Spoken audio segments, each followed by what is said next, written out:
سب سے پہلے حضرت مفکر اسلام شہزادہ غوث اعظم ڈاکٹر پیر سید عبد القادر جیلانی شاہ صاحب کی ویڈیوز کو حاصل کرنے کے لیے جیلانی میڈیا کے یوٹیوب چینل کو سبسکرائب کریں اور بیل آئیکن کلک کریں۔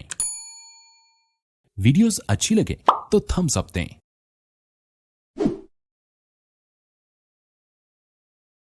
الحمدللہ وکفا وسلام علی عبادہ الذین اصطفیٰ خصوصاً علی محمد المصطفیٰ وعلی آلہ واصحابہ اولی الصدق والصفا۔ اما بعد فقد قال اللہ تبارک وتعالی جل جلالہ فی القرآن المجید والفرقان الحمید۔ اعوذ باللہ من الشیطان الرجیم، بسم اللہ الرحمن الرحیم۔ انما ولیکم اللہ ورسولہ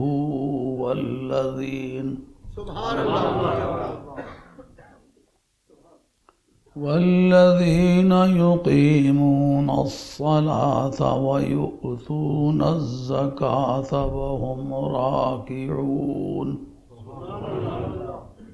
صدق اللہ مولانا العظیم وبلغنا رسوله النبی الکریم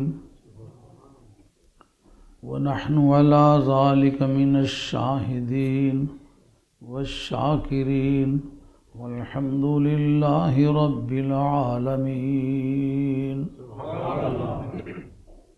حضرات، پہلے تو شکر گزار ہوں کہ آپ نے عارف کھڑی اور حضرت غازی قلندر کے مشترکہ عرس پر میرے جیسے ناچیز کو آپ نے حاضری کا اعزاز بخشا ہے۔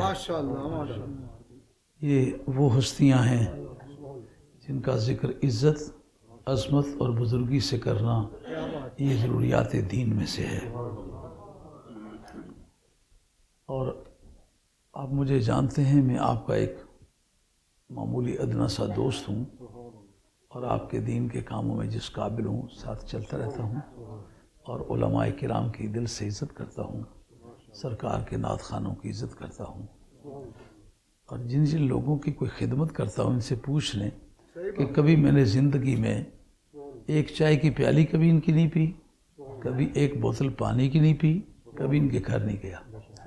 صرف محبوب کبریا صلی اللہ علیہ وسلم کا ذکر، صحابہ کرام کا ذکر، آل بیت کا ذکر، ولیوں، غوثوں، قطبوں، درویشوں کا ذکر اچھائی سے کرتے ہیں، اس وجہ سے ان کی خدمت کرتا ہوں۔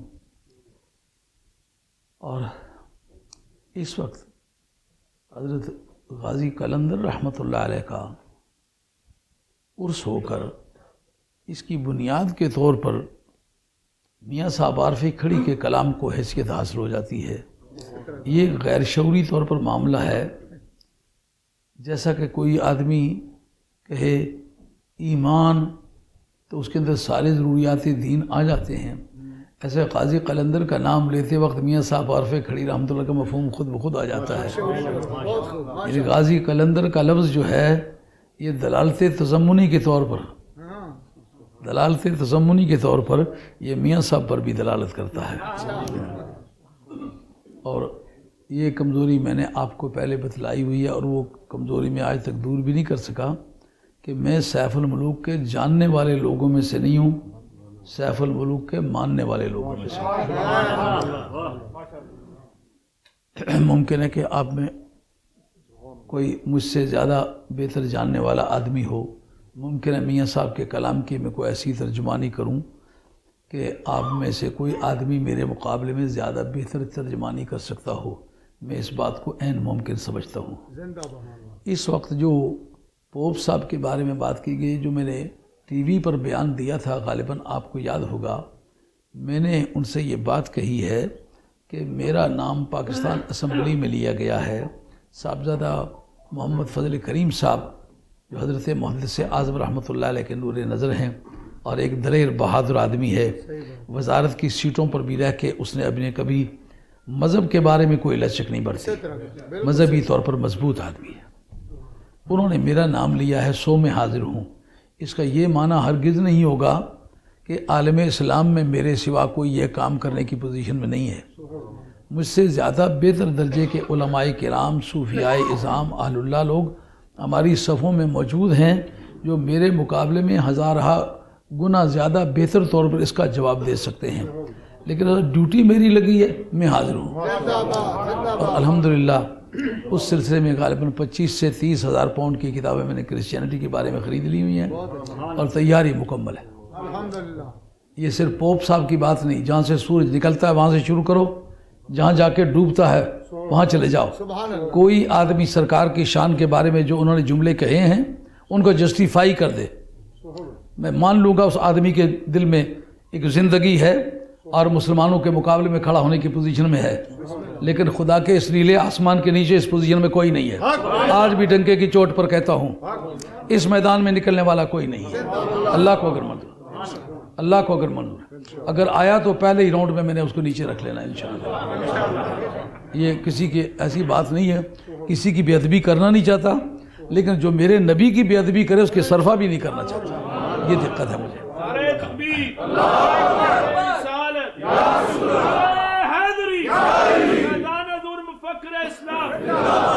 میں نے آج تک پوپ صاحب کی شان میں کوئی گستاخانہ کلمہ نہیں کہا، اس لیے کہ اگر میں گستاخی سے کسی کو روکنا چاہتا ہوں تو خود گستاخی کیوں کروں، اس وجہ سے محتاط رہا ہوں. مگر جو باتیں کہیں ہیں سراسر غلط ہیں، اور کوئی 2 4 10 نہیں، کئی ہزار ریفرنسز ایسے مہیا کر لیے ہوئے ہیں. کیا بائبل سے، کیا تلمود سے، کیا ان کی کامنٹریز سے، کیا ان کی باقی ریلیونٹ کتابوں سے، کیا ان کے اپنے جو پرسنل رائٹرز ہیں ان کے ذریعے سے، کیا ان کی انسائکلوپیڈیا سے. یعنی اس وقت تقریباً 2.5 مہینے ہو گئے کہ میں کافی دیر تک حجامت تک نہیں بنا سکا. جمعے والے دن بھی اس سے حجامت بڑی ہوئی ہے تو میں تقریر کرنے کے لیے آ گیا ہوا ہوں، وقت ہی نہیں مل سکا. لیکن الحمدللہ غیرت ہے بڑی چیز جہاں تگدو میں پہناتی ہے درویش کو تاج سردار.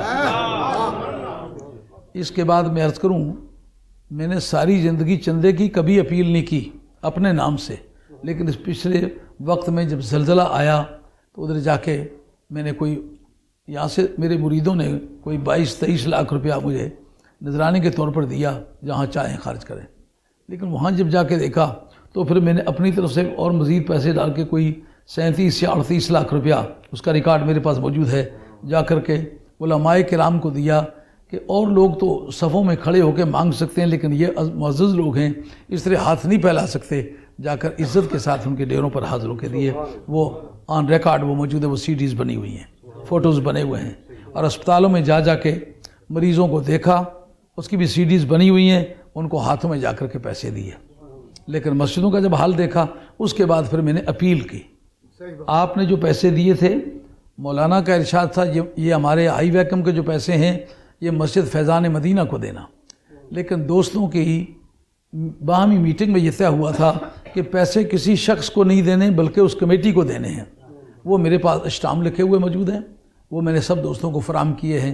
اور سرکاری جو جوڈیشل پیپر ہے اس پر لکھے ہوئے ہیں کہ اتنے لاکھ روپیہ اس شخص نے لا کر کے دیا ہے، جماعت اہل سنت کے پلیٹ فارم پر جمع ہوا ہے، اور آ کر کے فلاں آدمیوں کو دیا ہے.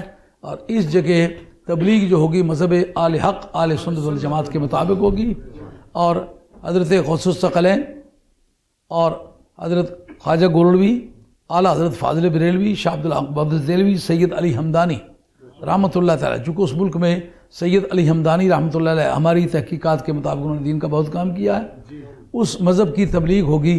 یعنی یہ مسجدیں جو ہیں یہ بنائی جائیں گی، پر اس کا مقصد یہ ہے کہ اس سچے دین کی تبلیغ ہو. وہ اسٹامپ میں نے سارے دوستوں کو فراہم کیے. یہ جو دوست ہے وہ کمیٹی کے نام وہ پیسے میں نے چیک کاٹ کے دیا تھا. تو کل کی بھی بات ہے، وہ میں نے ایک ٹیم دورے پر بھیجی، جا کے دیکھو کتنا کام ہوا ہے. تو الحمدللہ جو سخی حیات المیر زندہ پیر رحمۃ اللہ علیہ کی بالا کوٹ میں مسجد ہے وہ تیار ہو گئی ہے. جو آپ کا سیکریٹریٹ ہے مظفر آباد کا، اس میں سید نذیر حسین شاہ صاحب گیلانی کی مسجد اور مدرسہ ہے وہ تیار ہو گیا ہوا ہے. ان کا ایک اور مدرسہ ہے زنانہ وہ بھی تیار ہو گیا ہوا ہے. ایک بازار میں مسجد قبا ہے، گجر فیملی کے ایک قاری صاحب، اس میں گرامی پتہ نہیں ان کا کیا ہے، ان کو پیسے دیے تھے، انہوں نے مسجد تیار کر لی ہوئی ہے. اسی طریقے سے جو ٹولی والی مسجد تھی وہاں ہمارے ایک ساتھی اپنے مریدوں میں سے ہیں حاجی محمد شریف صاحب اور ان کے بچے، پہلے پیسے ان کو دیے تھے، الحمدللہ انہوں نے بھی 2 منزلیں مکمل کر لی ہیں، اس کی بھی CD غالباً کل پرسوں تک آ جائے گی، دوستوں نے بھیج دی ہے۔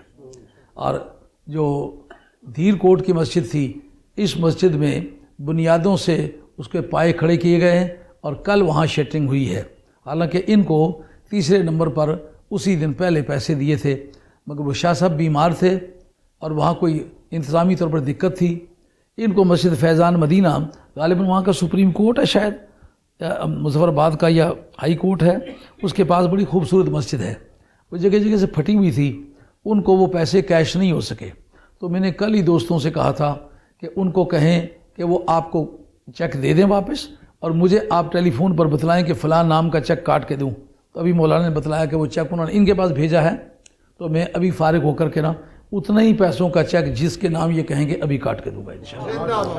اور پورے ملک میں مانسیرے میں ایک ہمارا سینٹر قائم ہو گیا، سید امیر علی شاہ صاحب کو 10 لاکھ تو اس میں سے پیسے دیے تھے اور 2 لاکھ میں نے اپنی طرف سے ان کو پیسے دیے تھے، تو سڑک کے کنارے پر ایک جگہ ان کی بھی بن گئی ہے۔ سید حبیب الرحمان شاہ صاحب، ان کو بھی پیسے دیے تھے 10 لاکھ، انہوں نے بھی کچھ میٹیریل کام کیا ہے۔ ایک عبد المجید صاحب برکاتی ہیں، ان کا بڑا اچھا کام تھا، پہلے ان کو 10 لاکھ روپیہ دیا تھا، ان کا کام بھی بتاتے ہیں کہ کافی مناسب سٹیج پر آ گیا ہے۔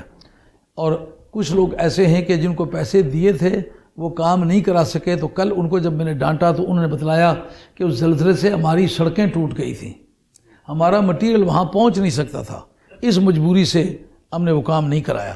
اب عنقریب وہ سڑکیں برابر ہو آئی ہیں، انشاءاللہ العزیز اس مہینے کے اختتام تک ہم کام شروع کرا دیں گے۔ بہرحال وہ جو آپ نے پیسے دیے تھے مسجد فیضان مدینہ کے لیے، ان سے کیش نہیں ہو سکے کیونکہ انہوں نے کمیٹی کے نام دیے تھے، وہ کمیٹی کہیں ان کی بدل گئی ہے، تو ان کا سابقہ کمیٹی آ کے لے سکتی ہے، آپ نہیں لے سکتے، اس مجبوری سے وہ کیش نہیں ہوئی، سو میں وہ چیک آج کاٹ کے، میرے پاس چیک موجود ہے، میں بھی کاٹ کے دے دوں گا۔ اگر اور بھی کسی دوست کو دیے ہیں اس کے پیسے کیش نہیں ہو سکے، بالکل میں اس کا ذمہ دار ہوں کہ اس کو پیسے مہیا، اور ایک ایک پیسے کا آپ کو حساب لینے کا حق ہے۔ 1277-6 اور ٹنچ بھاٹا مسلم کمرشل بینک، یہ اس کا نمبر ہے، کوئی بھی آپ میں سے آدمی جائے وہ کسی کو انکار نہیں کریں گے۔ ایک پیسہ بھی کسی کو نقد پیسے کے طور پر نہیں دیا، چیک دیے ہیں، اور جن کو چیک دیے ہیں وہ اگر یہ کہیں کہ ہمیں چیک نہیں ملے یا نہیں ملے پھر میں ذمہ دار ہوں۔ اور الحمدللہ جتنا یہاں سے آنے جانے کے کرایہ 2 مرتبہ گیا ہوں، آنے جانے کا کرایہ خود خرچ کیا، اور وہاں جتنے ڈیزل 2 گاڑیاں آپ کی اپنی لے کے جاتا رہوں تو ان کا سب خرچہ میں خود کرتا رہا ہوں۔ آج تک کسی کا میں نے کوئی آنا پیسہ نہ مقامی لوگوں کا خرچ کیا ہے اور نہ ہی اس فنڈ میں سے کوئی پیسہ خرچ کیا ہے۔ جو پیسے چیک دیے ہیں لفظ بلفظ وہ آپ گن سکتے ہیں، جو باقی ہیں لفظ بلفظ آپ چیک کر سکتے ہیں کہ کیا موجود ہے کہ نہیں۔ اور یہ ان کو میں نے 2 ایفیڈیوٹ الگ الگ لکھ کے دیے ہیں جن میں یہ واضح کیا ہے کہ یہ پیسے میرے نہیں ہیں، یہ مرکزی جماعت اہل سنت کے پیسے ہیں ان علاقوں کی مسجدوں کے لیے کہ جن علاقوں میں زلزلے کی افتاد ہوئی ہے۔ اگر میں مر جاؤں خدا نخواستہ تو یہ میری اولاد کو نہ دیے جائیں، یہ جماعت اہل سنت کو دیے جائیں اور وہ مسجدوں پر خرچ کریں گے۔ جو کچھ مجھ سے احتیاط ہو سکا میں نے کیا ہے، اب اگر کوئی دوست کوئی مزید بھی تجویز دے گا تو میں اس کی عزت کروں گا انشاءاللہ۔ اب آئیے قرآن مجید کی ایک ناتمام آیت کو کچھ آگے پیچھے کر کے پڑھ دیے غالباً، کیونکہ ایک صاحب آپس میں سرگوشیاں کر رہے تھے۔ میں چونکہ بہت دماغی کام کرنے والا آدمی ہوں، اگر بے وقت کوئی کھجل بھی جائے تو میری طبیعت پر ناخوشگوار اثر ہوتا ہے، اس لیے میں ایسے ماحول میں تقریر کرنے کا مزاج ہی نہیں رکھتا جہاں ہاؤ ہو رہی ہو، جس کا دل چاہے وہ کہ ہماری گل سنیں نہیں یار تھوڑا بانا ہو، تو پھر ایسے ماحول میں تقریر نہیں کر سکتا۔ اب میں وہ آیت دوبارہ پڑھتا ہوں۔ اللہ کریم فرماتے ہیں اعوذ باللہ من الشیطان الرجیم، بسم اللہ الرحمن الرحیم، انما ولیکم اللہ ورسولہ والذین آمنوا الذین یقیمون الصلاة ویؤتون الزکاة وهم راکعون۔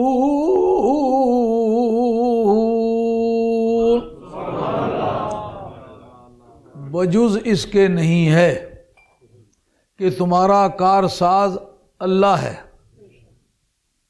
اور آسان کرنا چاہو تو یوں کہا جا سکتا ہے کہ قواعد بلاغت کے مطابق انما سے جو قصر ہوتی ہے، جزو ثانی مقصور علیہ ہوتا ہے، جزو اول مقصور ہوتا ہے۔ جزو اول جو ہے ولیکم ہے، جزو ثانی اللہ ہے، اس کے پہلے اگر صرف لگا لو تو معنی صاف ہو جائیں گے۔ تمہارا کارساز صرف اللہ ہے، صرف اس کا رسول ہے، صرف وہ لوگ ہیں الذین آمنو، وہ ہیں جن کا عقیدہ سچا ہے۔ شاہ عبد الحق محدث دہلوی رحمۃ اللہ علیہ نے فرمایا کہ ایمان عقیدہ سیاح کا نام ہے، اسلام اعمال صالحہ کا نام ہے، اور دین ان دونوں کے مجموعے کا نام ہے۔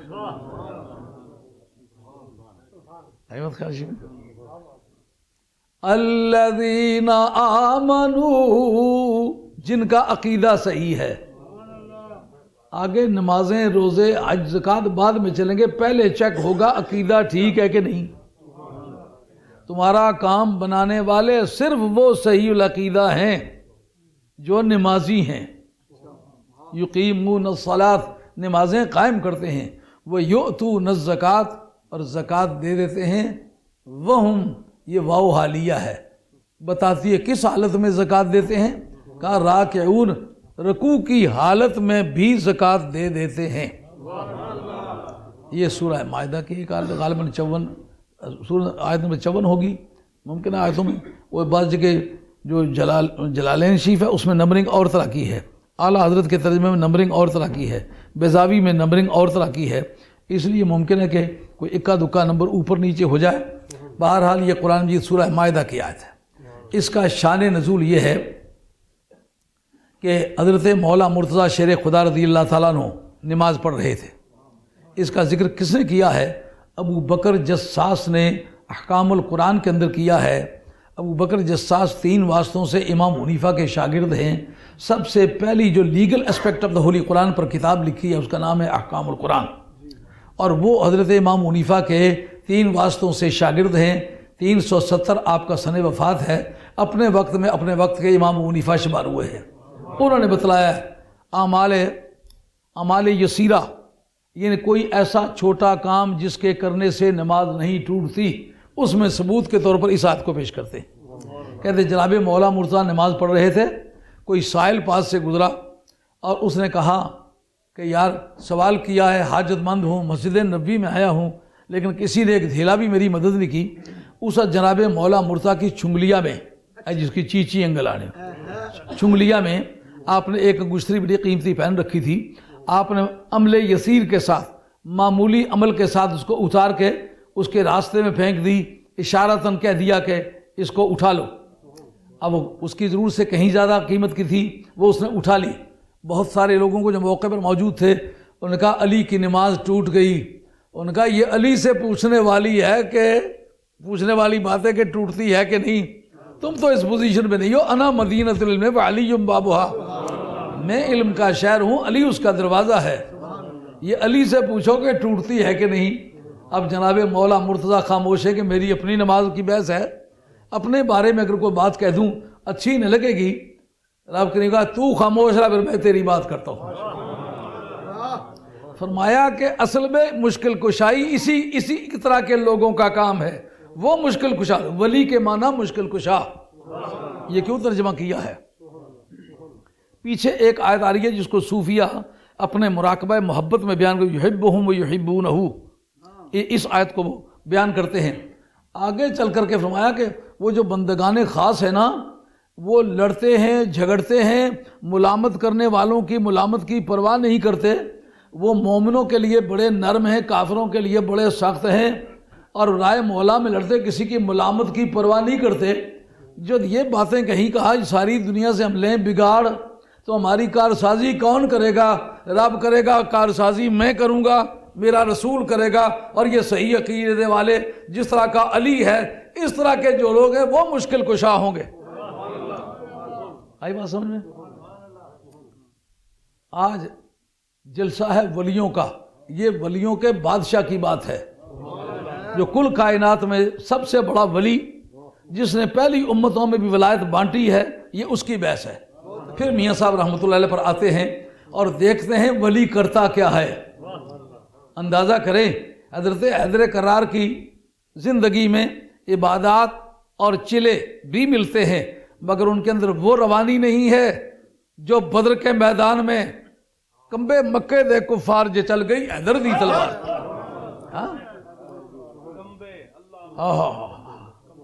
اور احد کے میدان میں جب دنیا سر پہ پاؤں رکھ کے بھاگنا چاہتی ہے، اس وقت ڈٹا ہوا ہے، پہلا نعرہ علی کا اس جگہ لگا ہے۔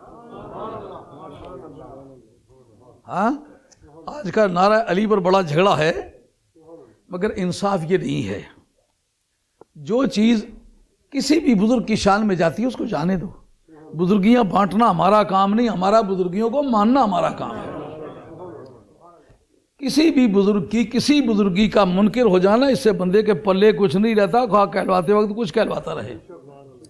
یہ میرے پاس ہے ازالت الخفا عن خلافت الخلفاء، یہ شاہ ولی اللہ صاحب محدث دہلوی جو باپ ہیں شاہ عبد الغنی کے۔ شاہ عبد الغنی استاد ہے رشید احمد گنگوئی، قاسم نانوتوی، ان سب کو استاد یہ شخص ہے، تو یہ ان کے دادا استاد ہیں۔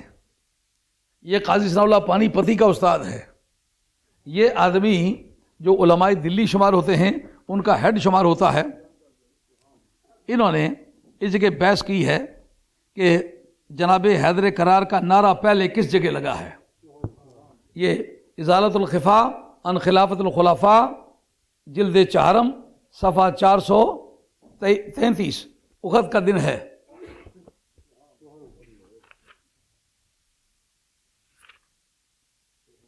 اس جگہ بات واضح ہوگی کہ جناب حیدر کرار کا جو نعرہ لگا ہے اس کی شرح میں اصل کیا ہے، مگر روکنے والے سے پوچھیں گے تو نے یہ کہاں سے لا ڈیرائیو کیا ہے۔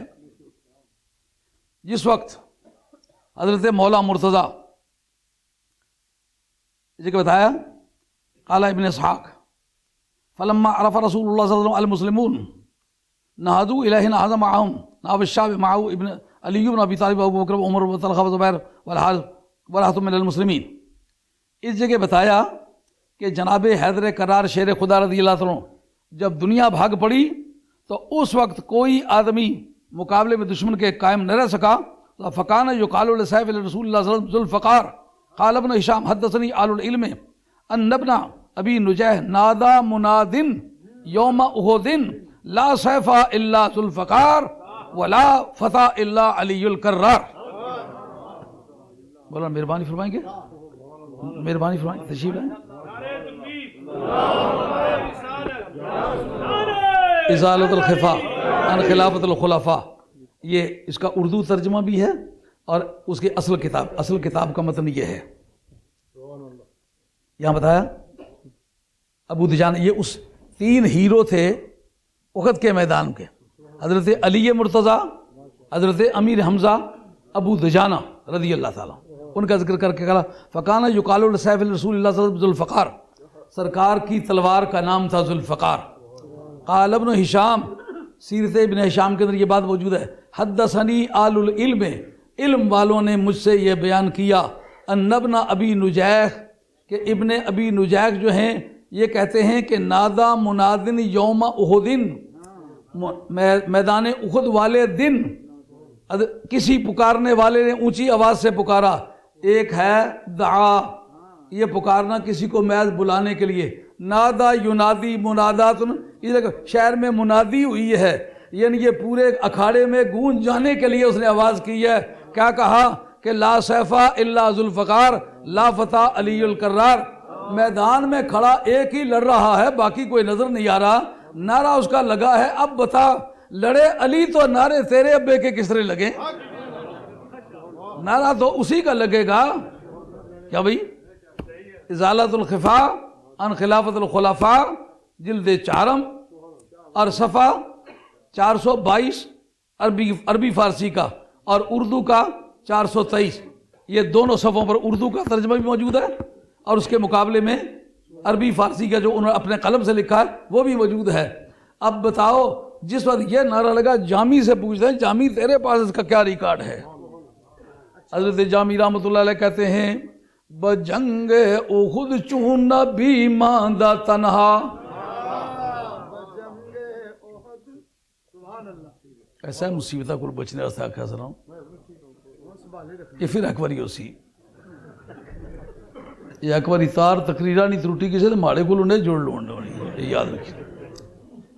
بجنگ احد چون نبی ماندہ تنہا بجنگ احد چون نبی ماندہ تنہا خدایش فرشتہ دا ناد علی را خدایش فرشتہ دا ناد علی را. جب میدان احد میں حضرت نبی کریم علیہ السلام تنہا رہ گئے اس وقت پروردگار عالم نے ناد علی مولا مرتضیٰ سرکار دو عالم علیہ السلام پر نازل کی. ہم یہ عقیدہ رکھیں یا نہ رکھیں جامی یہ عقیدہ رکھتا ہے ناد علی نازل ہوئی ہے. ناد علی کو پکار یہ اے سید دو عالم علیہ السلام پریشان کیوں ہوتا علی جو موجود ہے. انما ولیکم اللہ. یہ وجہ کہ اکھاڑوں کے وقت لوگ میدانوں میں اترتے وقت جناب مولا مرتضیٰ کا نام لیتے ہیں. اب جس نے پہلی مرتبہ کائنات میں کسی ولی کو اولاد آدم میں ولی بنایا پیدا وہ فاطمہ بنت اسد کے گھر ہوا کعبے کے اندر پیدا ہوا پیدائش بعد کی ہے ولی سازی پہلے کی ہے. اس پر ملاحظہ فرمائے. یہ میرے ہاتھ میں ہے تفسیر بصری حضرت قاضی ثناء اللہ پانی پتی رحمۃ اللہ علیہ. شاگرد ہونے کے طور پر یہ شاہ ولی اللہ صاحب کے شاگرد ہیں. مرید ہونے کے طور پر مرزا مظہر جان جانا رحمۃ اللہ علیہ کے مرید ہیں. مرزا مظہر جان جانا چند واسطوں سے حضرت خواجہ معصوم بادشاہ جو حضرت امام ربانی مجد الفسانی شیخ احمد سراندی رحمۃ اللہ علیہ کے فرزند اکبر ہیں اس سلسلے کے مرید ہیں. ان سے کہا گیا کہ آپ اپنی تفسیر کا نام تفسیر سنائی کیوں نہیں رکھتے؟ فرمایا اپنے شیخ کی موجودگی میں کسی اپنی چیز کو اپنی چیز سمجھتا ہی نہیں. میری تفسیر کا نام مظہری ہے میرے شیخ کا نام مرزا مظہر جان جانا ہے. یہ شاہی خاندان کے شہزادے تھے جن کے یہ مرید ہیں. یہ میرے پاس تفسیر مظہری ہے جلد دوئم ہے صفحہ 120 ہونا چاہیے.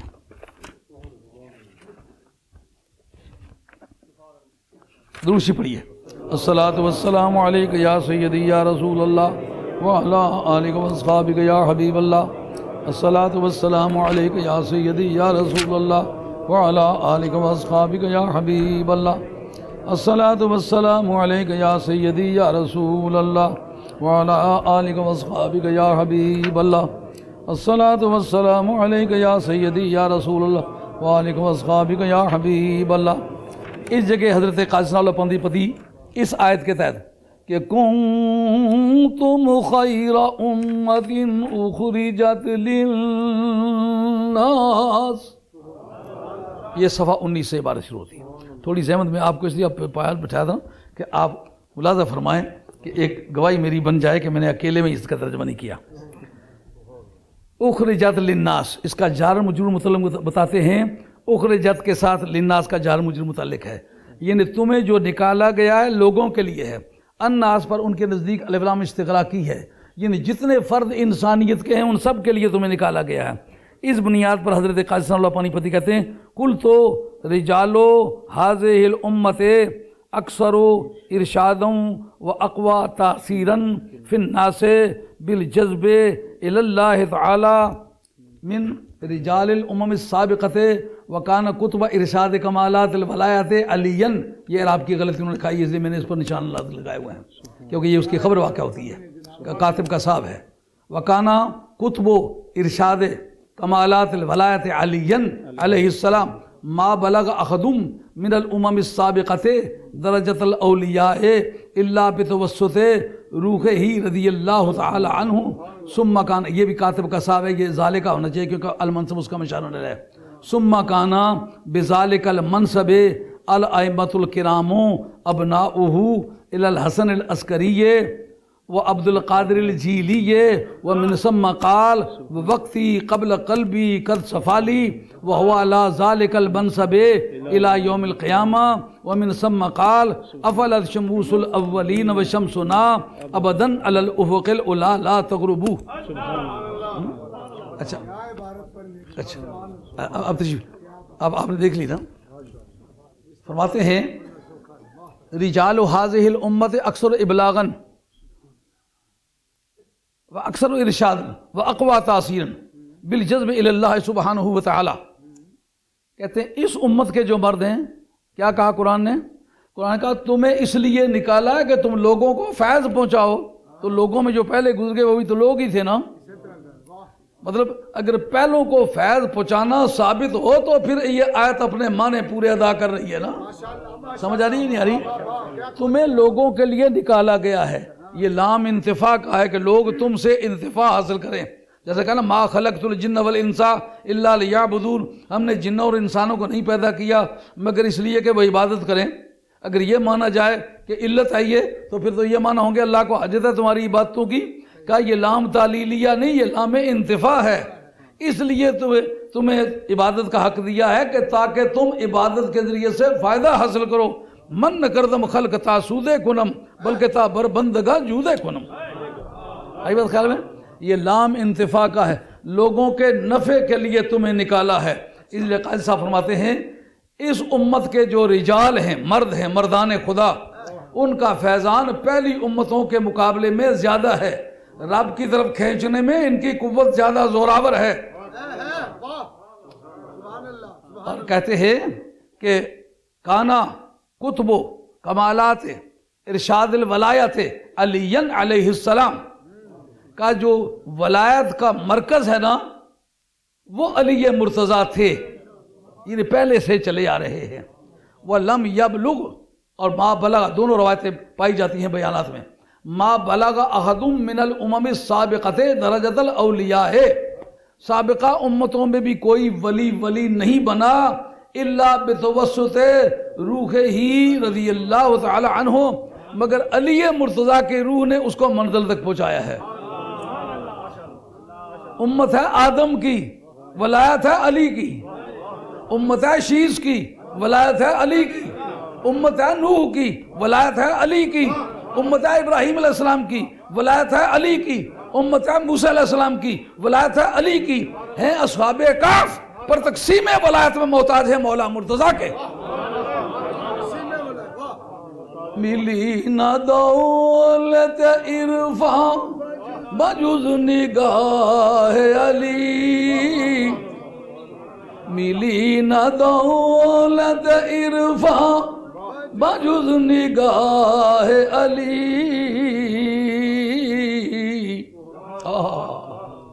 امین راز نبوت ہے بارگاہ علی. یہ تو لوٹنے دے ساتھی آئے ہو نا، اتنا ایک ساتھی کی دیتی ہیں کتاباں جلد کر دے. آخا میں ہوں 5 منٹاں کری دینا. ہوں کوئی جی 2 ہوئی سکیں سے اتنے بھیجیاں سے، انہیں جو کتاب نہیں سی 8-9 کتاباں سی. ایک کسی وقت شیر بیشہ آل سنت رحمۃ اللہ علیہ کے پاس مولوی حشمت علی خان صاحب، ہندوستان کا انوینسیبل اسکالر، بندہ پڑھا ہوا کسی اسکول کا نہیں، لیکن علم فیضان کی قیمت علم کتابی سے زیادہ ہے. پورے ہندوستان کے جو مناظر تھے نا دوسرے طبقوں کے، سب کو بھگانے والا آدمی مولوی حشمت علی خان صاحب. وہ ان کے پاس کوئی 50 برس کا زمانہ وہ کتابیں ساری رہی ہیں. وہ کہیں پہنچتے پہنچتے میرے پاس آ گئی ہے. تو ان کا جو رہ گئی ہیں وہ وہاں آپ کو آئی ویکم کے جلسے میں پہنچاؤں گا. اب اس وقت اس ایک حوالے کی ضرورت ہے، لیکن وہ بندہ آیا نہیں ہے. جی ہے جی چنگا کرنے سے چنگا کچھ چودھری نے کار پتر ہویا نا، یہ بازیگر گانے تھی گئے، ان کا تابلہ کرنا یہ پسینہ جس میں گل کرنا چاہتے دریانی روانی رانا رسی گئے بازیگر گانے شانے والے. اس دانت کھولی تھی، گاں کھولی تھی چاہیے تھی. اس کا یاد رکھ سو کسے چودھری نے پترا نہیں خوشی واسطے گئے سن. وہ بازیگر سے انہوں کہتا ڈنگر تک کیا سر بیڑے انہوں نے کہتے بازیگر کیا لوڑ ہے ڈنگر. اتفاق نال کو چرنے جا دندی بٹھائی پئی، وہ گاں مری گئی. یہاں بازیگر نہ اپنے رکھے انہیں، وہ گکھڑو، وہ بانکھیا، وہ بلاکی کیوں پہ رویں. اس سے پیٹ چمڑا لاڑ لے پیٹا مویا بچہ نکلیا. وہ کیوں پہ رویں، گاں تو سنار نکل پئی ہے. وہ وہی گاں سنار نکلی، اس نے فائدہ کیڑا ہوا. سمجھ آئی گا؟ اب جب میں تقریر کر چکوں گا تو کتاب بعد میں ملے گی تو پھر کیا ہوگا؟ جی اس میں عرض کر رہا تھا کہ کوئی شخص ولایت کے مرتبے کو نہیں پہنچا مگر مولا مرتضیٰ کے ذریعے سے. کیوں بھائی جناب؟ قرآن مجید کی شہادت ہے نا، تمہاری مشکل کشائی کا کام اس طرح کے لوگ کریں گے. اس صفت کا کوئی اور ہے؟ قادری ہے، چشتی ہے، نقشبندی ہے، سہروردی ہے، شاذلی ہے، بدوی ہے، زنجانی ہے، خلوتی ہے. مشکل کا وقت آئے مردانوں کو یاد کریں دا. یہ بات یہ سر مردانوں کو یاد کریں دا اوکھے سوکھے ویلے مرد بگارے کدی نہ ہارے وانگڑ شیر مرے.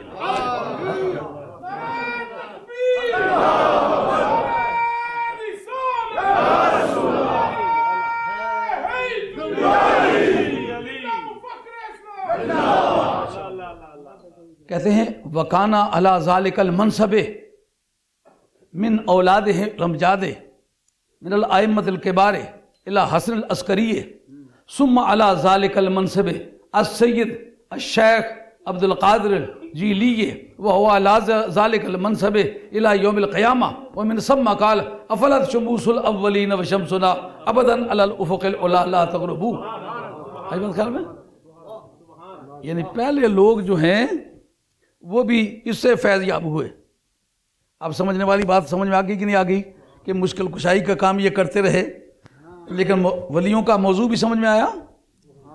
نبی کی نبوت کی چار دیواری پر کوئی اثر پڑے تو ولی اس وقت اپنی جان پر کھیلتا ہے.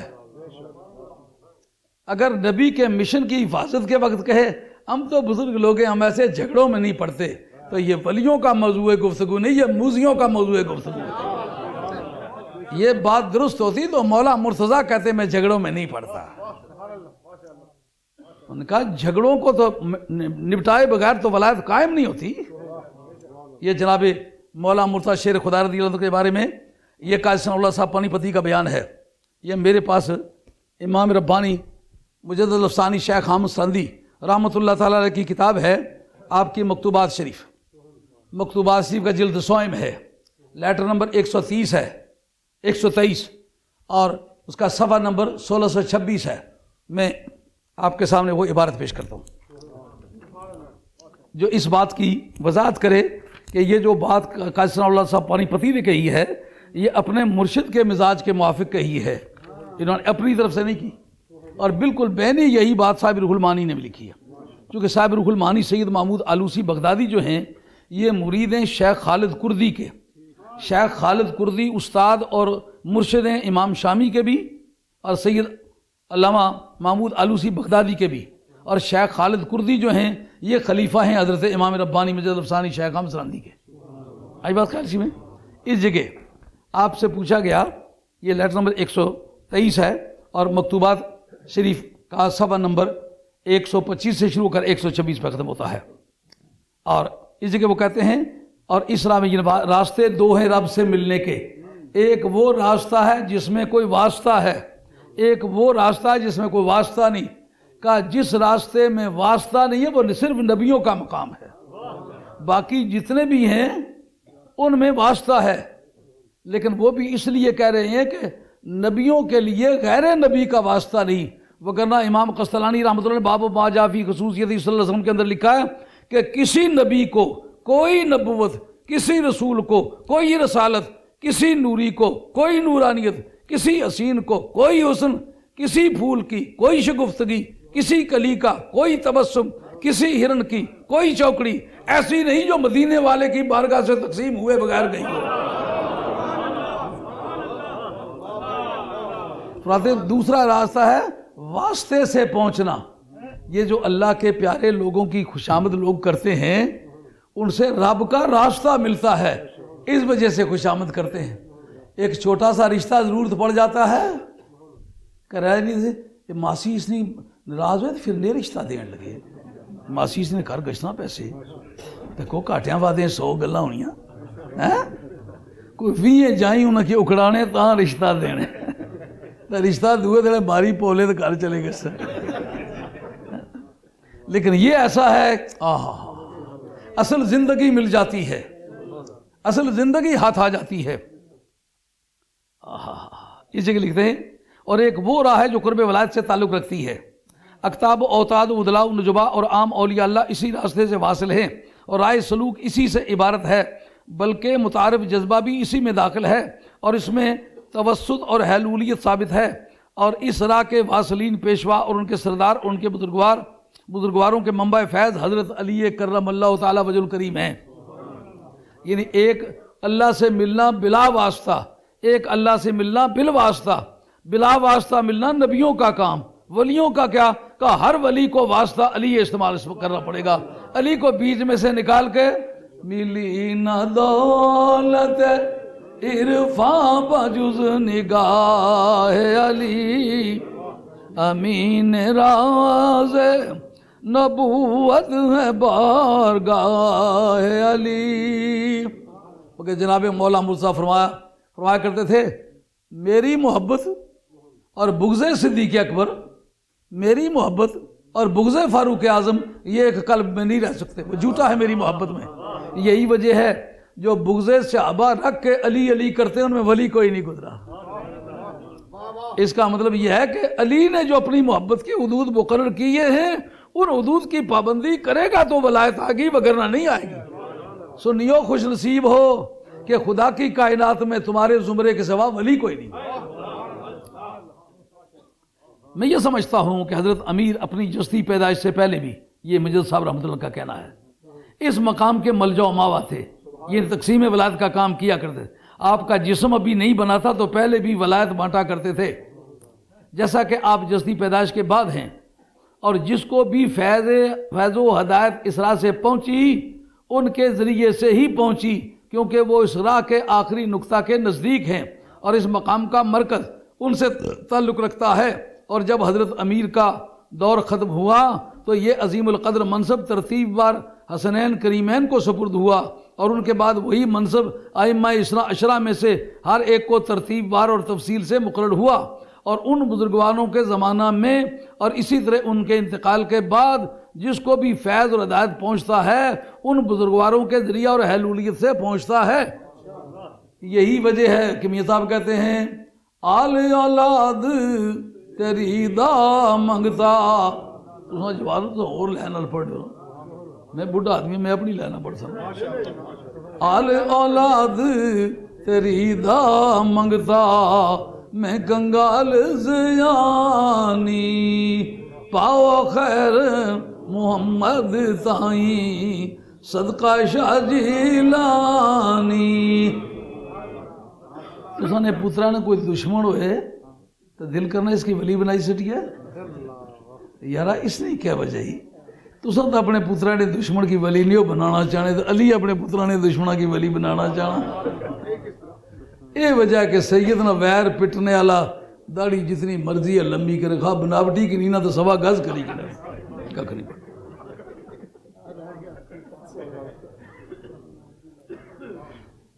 کہتے ہیں جس کو بھی فیض اور ہدایت پہنچتا ہے، اسی طرح ان کے انتقال کے بعد جس کو بھی فیض اور ہدایت پہنچتا ہے ان بزرگواروں کے ذریعہ اور حلولیت سے پہنچتا ہے، اگرچہ اقطاب و نجبائے وقت ہی کیوں نہ ہوں اور سب کے ملجا و ماوا یہی بزرگ ہیں، کیونکہ اطراف کو اپنے مرکز کے ساتھ الحاق کرنے سے چارہ نہیں. آگے چل کر کے ایک اور بات کہتے ہیں وہ بڑی یادگاری ہے. کہتے ہیں کہ اس کھاتے میں حضرت سیدہ خاتون جنت اور جناب حسنین کریمین بھی ان کے ساتھ تعلق رکھتے ہیں اور یہ کہتے ہیں اور ان کے سردار ان کے بزرگواروں کے منبع فیض حضرت علی مرتضیٰ وجہ الکریم ہیں اور یہ عظیم الشان منصب ان سے تعلق رکھتا ہے. اس راہ میں گویا کہ رسول اللہ صلی اللہ علیہ وسلم کے دونوں قدم مبارک حضرت علی کے مبارک سر پر ہیں. ان سرہ پر پیر آکھاں تو گھبرانے کتے جو در گاہ میران دے شہرہ اتے نہیں پارے، پیران دے سر پیر محمد واہ واہ پیر ہمارے. ایک بزرگ وہ جی میں کھڑی نہ رہنے والا، وہ کھڑی رہنی تو اچھالے پتنے نہ رہنے والا وہاں پہ. اگر ایک گل ہوا تو مکے نے سارے بندے مولوی ہونا، مکے نے جتنے جائل گزرے اتنا دنیا پوری جائل کوئی نہیں گزریا.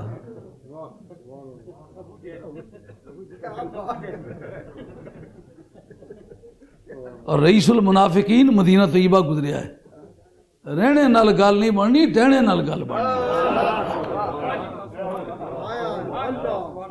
اور حضرت فاطمہ اور حضرات حسنین کریمین رضی اللہ عنہ اس مقام پر ان کے ساتھ شریک ہیں، جو کہ یہ کہا ہے انہوں نے، کتے جو درگاہ میران دے شیرا اوتے نہیں پارے، پیران دے سر پیر محمد واہ واہ پیر ہمارے. اے دیواراں بنی ہیں نا، میں تو تساں سمجھ لو سم ایویں یہ مٹی نے ٹھیرا ایسا کوئی ٹکڑا سٹن آیا دے یہ بٹے لائی گیا. لیکن جس انجینئر سے پوچھو، آرکیٹیکٹ سے پوچھو، اس نے کونے ماپ کے رکھے ہوں گے، پیمائش پوری کی ہوگی، جہاں سے کٹوتی بنتی ہے کٹوتی کی ہوگی، کونے نکالے ہوں گے، بلخیاں نکالی ہوں گی، کسنڈے سے کسنڈا جدا کیا ہوگا، نہیں تو کام خراب ہو جاتا ہے. اس جگہ اس بحث میں کہ یہ پیروں کے سر پیر محمد یا پیروں دے سر پیر محمد، لگا پیروں دے سر پیر محمد مومن کلمہ پڑھنا. اس کو کہتے ہیں سنت تجنیس ناقص. پیروں دے سر پیر، پیر اور پیر میں جس جگہ کوئی سے دو کلمے ہوں ان کی شکل ایک جیسی ہو، اعراب کا فرق ہو، اس کو کہتے ہیں سنت تجلیس ناقص. یہ شعر و شاعری کی زبان ہے. بندہ نہیں آنا میں سیم مڑوک پڑھے ہویا بولا میں حیران ہوں ساری زندگی میں پڑھی تھی میں آج تک نہ آگی سکیا، کوئی تو ہی ذرا کسی نہ کسی گل کو تو آتا گئی ہے. یہ سنت تجلیس ناقص ہے. پیر اور پیر، پیر کے سپیلنگ میں صرف پے کے نیچے زیر ہے اور دوسری کے پی کے پے جو ہے اس کے اوپر زبر ہے، باقی پے یہ را ان کا سپیلنگ ایک جیسا ہے، صرف اعراب کا فرق ہے. اس کا نام ہے سنت تجنیس ناقص. تو حضرت پیر شکاری دمڑی علی سرکار کا غلام میاں محمد صاحب عارف کھڑی، وہ شعر و شاعری علم روز کا جاننے والا آدمی ہے، اس کو پتہ یہاں کون سی ٹیکنیک استعمال کی ہے. لوگ اس میں ایسی ایسی غلطی کھاتے ہیں کہ وہ غلطی کھا کر سمجھتے بھی نہیں کہ غلطی کھا گئے. اگر پیران دے سر پیر پڑھو تو کلمہ مومل بن جاتا ہے. اردو والے یہ پیران یہ راجہ نے سر راجہ آکھنے ہو، یہ چودھریاں نے سر چودھری آکھنے ہو. کہنا تو سردار چاہتے ہو نا. اگر اس کا ثبوت یہ کہا کہ سرکار دو عالم علیہ السلام کے پاؤں جو ہیں بولا مرتضیٰ کی گردن پر ہیں، ابھی حضرت خواجہ غریب نواز اگر یوں کہیں چوں پائے نبی شد تاج سرت، چوں پائے نبی شد تاج سرت، تاج اما عالم شد قدمت، اکتاب جہاں در پیش درت، افتادہ جو پیش شاہ گدا. آپ فرماتے ہیں خواجہ غریب نواز سرکار بغداد کو خطاب کر کے کہتے اے غوث پاک، سرکار کے دونوں پاؤں جو آپ کے سر پر آئے نا، اس کا یہ نتیجہ نکلا کہ آپ کے دونوں پاؤں تمام ولیوں کے سروں پر چلے گئے اور زمانے بھر کے کتب قیامت تک آپ کے دروازے پر استے کھڑے ہیں، جس طرح بادشاہ کے دروازے پر گداگر کھڑے ہیں. وہ مسئلہ بھی طے ہوا کہ نہیں؟ اپنے دور میں یہ تھا، بعد میں نہیں ہے. مجدد صاحب میں یہ ثابت ہے کہ نہیں قیامت تک ہے؟ قاضی صاحب اللہ کی کتاب کے میں ثابت ہے کہ نہیں کہ قیامت تک ہے؟ معلومہ یہ عقیدہ باطل عقیدہ ہے کہ یہ اسی دور کے ولیوں کے لیے تھا. یہ دیکھیں انہوں نے کیا کہا ہے.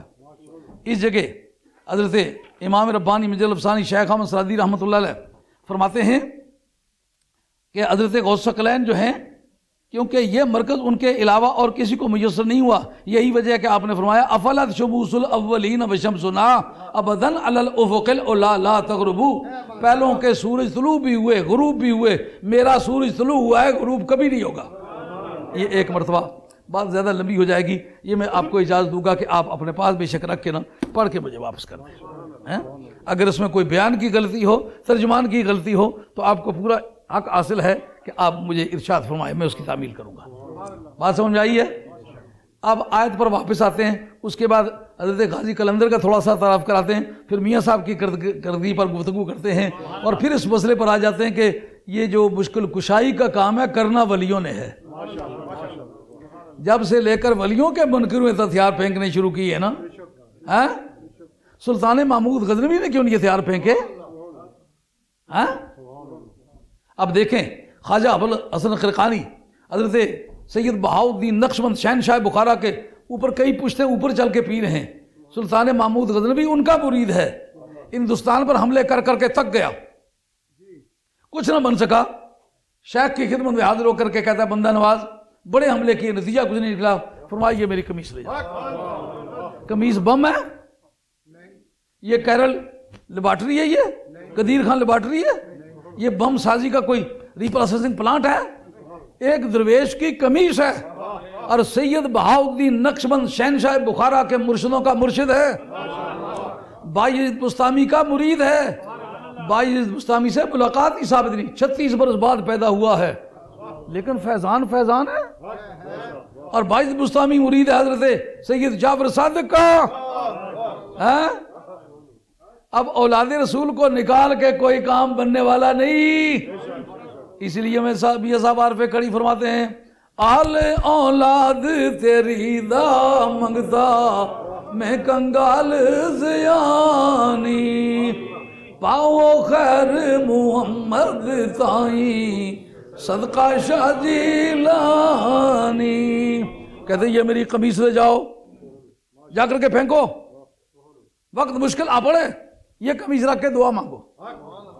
جو سومناتھ کے مقام پر آپ نرغے میں بند ہو گئے, چاروں طرف سے غیر مسلموں نے آپ کو نرغے میں لے لیا, محاصرہ ہو گیا, اب جان کے لالے پڑے.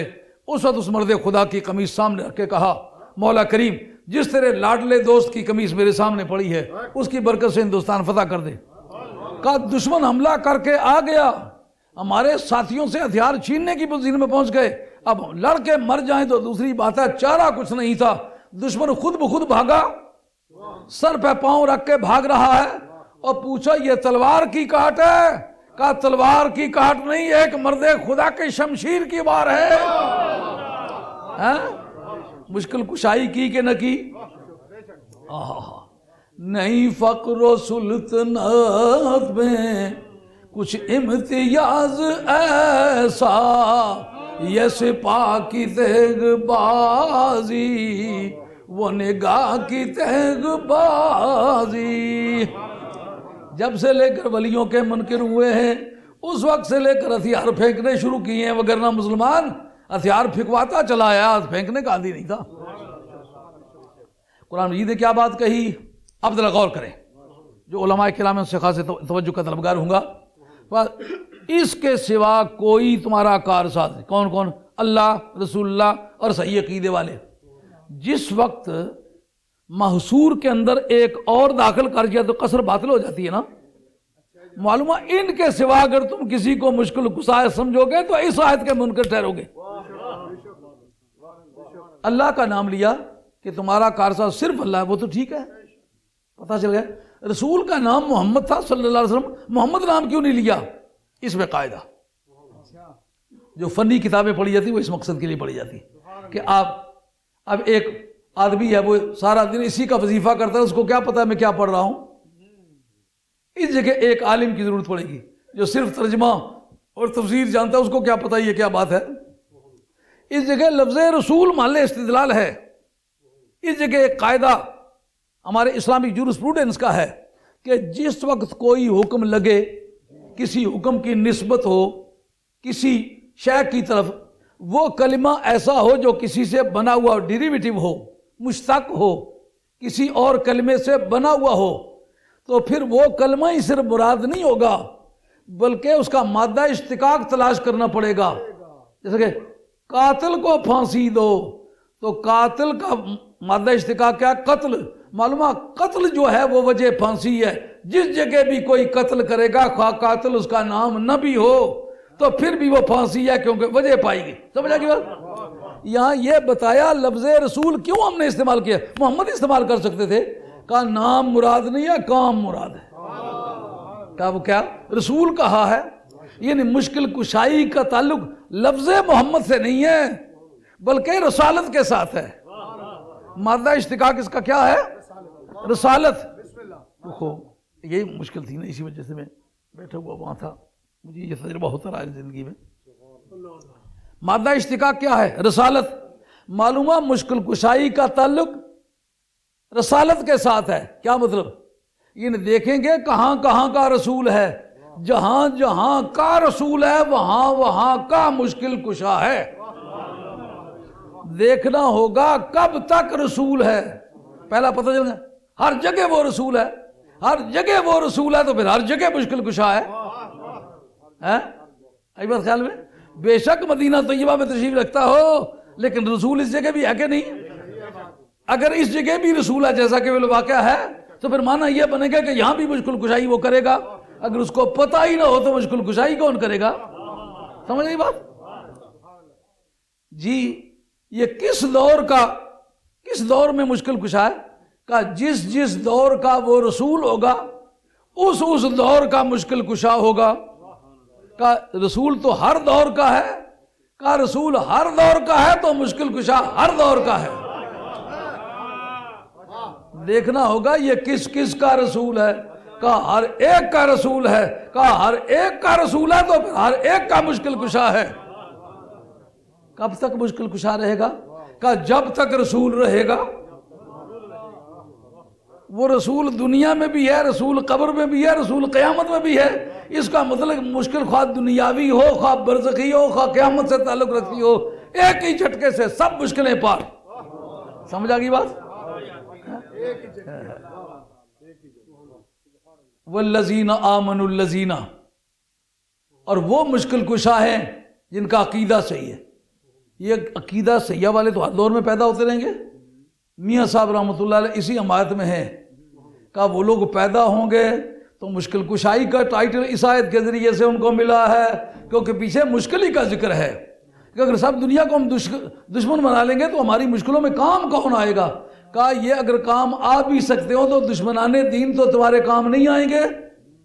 تمہارے کام بنانے والا خدا ہے، اس کا رسول ہے، سچے عقیدے والے لوگ ہیں. اس لیے ہم کہتے ہیں بدعقیدہ آدمی پر بھروسہ مت کرو. بدعقیدہ تو رسول کا وفادار نہیں، باپ کا کس طرح وفادار ہوگا؟ میاں صاحب فرماتے ہیں مردانو کوئی یاد کریں دا آؤ کیسا کہ ویلے مرد ونگارے کدی نہ ہارے وانگن شیر مرے لے. اب بات اس نتیجے پر آپ پہنچی ہے کہ مشکل کشائی کا معاملہ عقیدہ صحیحہ اور اعمال صالحہ سے تعلق رکھتا ہے. حضرت ابو الحسن قرقانی رحمۃ اللہ علیہ کی قمیص نے جو یہاں حالات بدلے تلوار سے بدلے کہ عقیدہ صحیحہ اور اعمال صالحہ سے بدلے. غوث الثقلین نے جو ڈوبا ہوا بیڑا تارا ہے وہ کسی ملاح کے ذریعے سے تیرایا ہے یا کہ عقائد صحیحہ اور اعمال صالحہ؟ اگر اس کی ترقی کا ذریعہ عقیدہ صحیحہ ہے اور اعمال صالحہ ہے تو اس کا مطلب قیامت تک وہ ولی پیدا ہوتے رہیں گے. اب جو آدمی کہتا ہے میں بھی قرآن ہی پڑھتا ہوں، میں بھی حدیث ہی پڑھتا ہوں، ہم کہیں گے تمہارے عقیدے کے ولی کتنے کہاں ہیں وہ؟ اگر تم وہ قرآن پڑھ رہے ہو جس کا ذکر قرآن میں ہے، اس کے عقیدے کا تو کام ہے وہ ولی پیدا کرتا ہے. وہ قادری ہیں تو ہمارے، چشتی ہیں تو ہمارے، نقشبندی ہیں تو ہمارے، سہروردی ہیں تو ہمارے، تمام ثلاثے اولیاء اللہ ہیں تو ہمارے. تمہارا اس میں کیا ہے؟ اسی سلسلے کی ایک کڑی حضرت پیر شاہ غازی قلندر رحمۃ اللہ علیہ. یہ خاندان آوان سے ان کا تعلق ہے. جو باغ علی دا او گل لالہ جو فرمایا ہے نا، حضرت حیدر کرار کی غیر فاطمی اولاد جو سید نہیں کہلا سکتی، سید صرف اولاد فاطمہ ہے، اس کے سوا کوئی قوم سید نہیں کہلا سکتی. اور اس پر طبرانی کی وہ حدیثیں اور دوسری کتب سیاح کے اندر یہ احادیث موجود ہیں کہ سرکار نے فرمایا اے علی یہ میری خصوصیت ہے، ہر بیٹے کی نسب اس کے باپ کی طرف منسوب ہوتی ہے سوائے اولاد فاطمہ کے.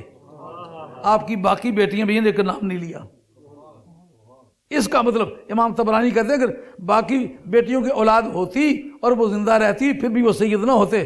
کیوں کہ یہ خصوصیت صرف اولاد فاطمہ کے بارے میں سرکار نے فرمایا یہ میری خصوصیت ہے کہ میری اولاد اللہ نے اے علی تیری پشت میں رکھی ہے جس کا ظہور بطن فاطمہ سے ہوگا. اس کا مطلب یہ دو قیدیں ہیں، اولاد میری ہوگی پر وہ جس میں تو بھی شامل ہو علی بھی شامل ہو وہ میری اولاد ہے. جب یہ جملہ آپ نے فرمایا اس وقت آپ کی تینوں بیٹیاں باقی زندہ تھی اور تینوں داماد بھی زندہ تھے اور اس وقت ان کی اولاد بھی تھی. اس کے بعد اولاد کسی کی بھی آگے نہیں چلی, اولاد صرف حضرت سیدہ فاطمہ کی چلی. مگر حضرت بگا شیر ولی رحمۃ اللہ علیہ کے مرشد پاک غازی قلندر جو ہیں, ان کے بارے میں جو میاں صاحب نے کہا باغ علی دا او گل لالا, وہ جن لوگوں نے بعد میں کچھ یہ کوشش کی کہ ہم ان کے اولاد ثابت ہو جائیں, کسی نے کہا جناب وہ گجر تھے, کسی نے کہا وہ سید تھے, لیکن یہ سارے دھندے ان کو وہاں کی گدی پر قبضہ کرنے کے لیے تھے. اصل میں وہ حضرت حیدر کرار کی غیر فاطمی اولاد ہے اور وہ مرید حضرت سید علی امیر محمد رحمۃ اللہ علیہ کے, اور وہ مرید اور صاحبزادے حضرت مقیم بادشاہ رحمۃ اللہ علیہ کے. اور حضرت مقیم شاہ بادشاہ رحمۃ اللہ علیہ اپنے والد بہاول حق شیر قلندر رحمۃ اللہ علیہ کے سے بیعت نہیں ہو سکے, موقع پر موجود نہیں تھے, کہیں باہر گئے ہوئے تھے. واپس آئے تو کافی تگو دو کی کہ کسی طرح مجھے مرشد کا سراغ مل جائے.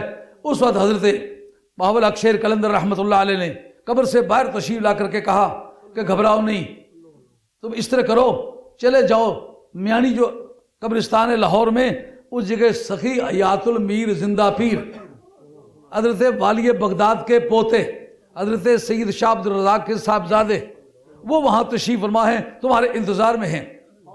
آج کل کا میں کچھ نہیں بتا سکتا, جس زمانے میں ہم نے لاہور پڑھا اس جگہ وہ ایک حجرہ سا بنا ہوا تھا, وہ کہتے تھے یہ حجرے والوں کا حجرہ ہے, حجرہ شاہ مقیم والوں کا. اس جگہ جا کر کے انہوں نے بیعت کی اور ان سے اجازات لی. اس لیے حضرت مقیم شاہ بادشاہ رحمۃ اللہ علیہ جو ہیں یہ سخی حیات المیر زندہ پیر کے مرید ہیں. اور بری شاہ لطیف صاحب رحمۃ اللہ علیہ کے بارے میں موجودہ تذکرہ نگار یہ لکھتے ہیں کہ وہ حضرت مقیم شاہ بادشاہ کے مرید ہیں, اور کچھ لوگوں نے یہ لکھا ہے کہ وہ بھی ان کے ساتھ ہی بیعت ہوئے تھے, وہ پیر بھائی ہیں بری شاہ لطیف صاحب رحمۃ اللہ علیہ. اب اگر کوئی بری شاہ لطیف کا ماننے والا کہے جناب وہ ولی ہیں پر شیعہ ہیں, ہم کہیں گے وہ مرید جو اپنے شیخ کی مخالفت کرے اس کو فیضان ولایت ہوتا ہے؟ اگر وہ مرید حضرت سخی حیات المیر زندہ پیر کے یا حضرت مقیم بادشاہ کے, تو وہ تو والی بغداد کی اولاد ہے, وہ تو قادری ہیں اور بڑے سٹانچ قسم کے سنی ہیں. ان میں تو تاریخ نہیں بتاتی کوئی ایک بھی شیعہ کبھی پیدا ہوا ہو. الحمدللہ ہم جس خاندان کے لوگ ہیں ہماری تاریخ میں کوئی شیعہ پہلے دن سے لے کر آج تک نہیں ہے, یہ اللہ کا کرم ہے. تو پھر بری شاہ لطیف کا بھی وہی عقیدہ سمجھنا چاہیے ہوگا نا جو حضرت سخی حیات المیر زندہ پیر کا ہے یا مقیم شاہ بادشاہ کا ہے. وہ قادری پختہ سنی ہے, اس کا مطلب یہ ہے کہ حضرت بری شاہ لطیف بھی پختہ سنی ہے. پچھلے لوگوں نے اپنی غرض کے لیے ایک نیا روپ ان کو دینے کی ٹرائی کی ہے. اب اس کے بعد حضرت میاں صاحب عارف کھڑی رحمۃ اللہ علیہ, آپ کا بھی ایک طویل قصہ ہے, مگر آپ جس دور میں پیدا ہوئے اس دور کے بعد پھر آپ کو بھی ضرورت پڑی کہ میں کسی کا مرید ہوں, تو انہوں نے پھر ان کو ارشاد ہوا کہ آپ ایسا کریں کہ آپ میاں غلام محمد صاحب کلروری والوں کے پاس جا کر کے ان سے بیعت کر لیں. اپنے متعلق کہتے ہیں میں عاجز دا نام محمد بیرا پیر غلام محمد سچا وانگ امام محمد ماہ رسی حقدانی دا, یہ ان کا ذکر کرتے ہیں. بدھو صاحب ان کے مرشد پاک ہیں, یہ ذات کے جلاہے تھے مگر کمال درجے کے اولیاء اللہ میں سے تھے. ان کے مرشد پاک حضرت بگا شیر ولی رحمۃ اللہ علیہ, ہم بزرگوں کی زبانی سنتے رہے کہ ان کا نام عبداللہ ہے, مگر تذکرہ نگاروں نے ان کا نام مرید خان لکھا ہے, مرید خان لکھا ہے. مگر میں سمجھتا ہوں یہ بات ہے کمزور, اس لیے کہ جن سے ہم نے عبداللہ سنا تھا وہ صاحب کشف اور صاحب استعداد لوگ تھے, مگر جیسا لکھا وہ مان لیتے ہیں, ہمیں نام سے تو کوئی غرض بھی نہیں. بگا شیر ولی رحمۃ اللہ علیہ ان اصحاب کمال میں سے ہیں کہ 360 کامل اولیاء اللہ آپ کے واسطے سے روزانہ حضور کی بارگاہ میں پیش ہوتے ہیں. نام کوئی صحیح, کام دیکھ رہا ہے کام کیا ہے. ان کی اس سے بڑی بزرگی کیا ہو سکتی ہے کہ میاں صاحب عارف کھڑی کے رہنے والے ہو کر روزہ بنانے کے لیے وہاں گئے. آپ اگر درکالی سے بھی جائیں, وہ ایک ساتھی بیٹھا ہوا ہے راجہ رب نواز, یہ بالکل ان کا پڑوسی ہے, میرا مرید ہے, اور یہ بگا شیر ولی رحمۃ اللہ کا پڑوسی ہے. وہ گکڑ خاندان میں سے تھے. ان کا روزہ بنانے کے لیے میاں صاحب کھڑی شریف سے گئے اور کھڑی شریف جا کر کے روزہ بنایا, پر آپ قبر شریف پر حاضر نہیں ہوئے. پوچھا کیا کیوں؟ کہا مرشد پاک کے مزار پر جاؤں تو میرے پاؤں ان سے اونچے ہو جائیں گے. یہ نیچے ایک چھوٹی سی ندی ہے, اس کے کنارے پر ایک چھوٹی سی بیٹھک بنی ہوئی ہے, وہ برجی سی بنی ہوئی ہے, اس وہاں بیٹھا کرتے تھے. وہاں کیا کرتے تھے؟ بتاتے اس طرف اینٹیں لگاؤ، اس طرف دیوار اونچی کرو، آج ادھر کام شروع کرو، ایسا کرو ویسا کرو۔ شام کے وقت وہاں بیٹھ کر مزدوری دیا کرتے تھے۔ مزدوری دینے کا کیا سسٹم تھا؟ مسلح اٹھا کر کے نیچے سے پیسے نکال کے دیا کرتے تھے۔ ایک دن ایک مزدور نے دیکھا کہ اس کے نیچے تو بڑے پیسے ہیں، رات کو آ کے وہاں دیکھنے لگا تو کچھ نہیں پیسے تھے۔ اس نے اس کو کھودنا شروع کیا، کھود کھاد کے کافی نیچے تک گیا، پیسہ کوئی نہ نکلا۔ اس کو اوپر سے برابر کر کے مسلح بچھا کے واپس چلا گیا۔ اگلے دن کام پر آ گیا، سارا دن کام کرتا رہا۔ شام کے وقت جس وقت آپ مزدوری دینے لگے، اس کو دوہری مزدوری دی۔ انہوں نے کہا جناب میرا ایک ہی دن ہے۔ انہوں نے کہا جی رات لائی آؤ اس نے کھاتے جی۔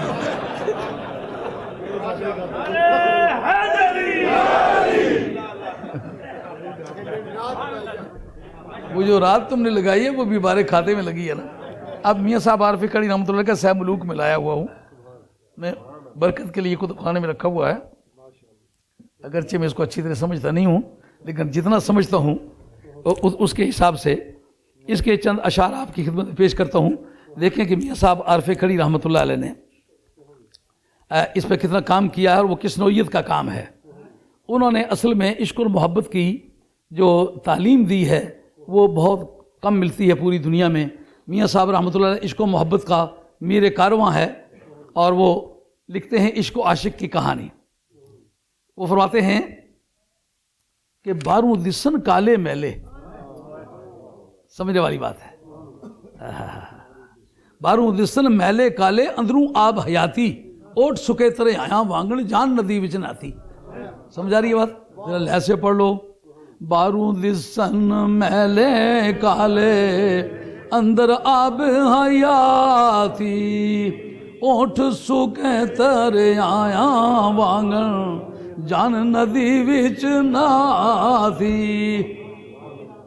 شعر ہیں سیف الملوک کے۔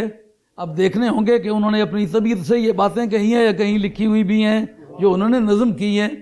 ایسا شاعر جس کے پاس مٹیریل کوئی نہ ہو، صرف الفاظ کے کھوکھے ہوں، وہ قابل غور نہیں ہوتا۔ میاں صاحب کا یہ کہنا یہ تصوف کا ایک طریقت کا طریقہ کار ہے، اور وہ حدیث سے ثابت ابھی میں پیش کرنے لگا ہوں۔ باروں دسن میلے کالے اندر آب حیاتی، اونٹ سکے ترے آیا وانگن جان ندی وچ ناتی۔ وچوں آتش باروں خاکی دس دے حالو خستوں، جے ایک نعرہ کرنا محمد ڈگن پاڑ شکستوں، جے ایک آ درد دی بارن ہوندا ملک ویرانی، کو کافاں دی سبزی سڑدی ندیاں رہ نہ پانی۔ یہ میرے پاس مشکات شریف ہے، مشکات کا باب فضل الفقراء ہے۔ حضرت ابو ہریرہ رضی اللہ عنہ راوی ہیں، روایت کیا کرتے ہیں؟ رب اشعثا اغبرا مدفوع بالابواب۔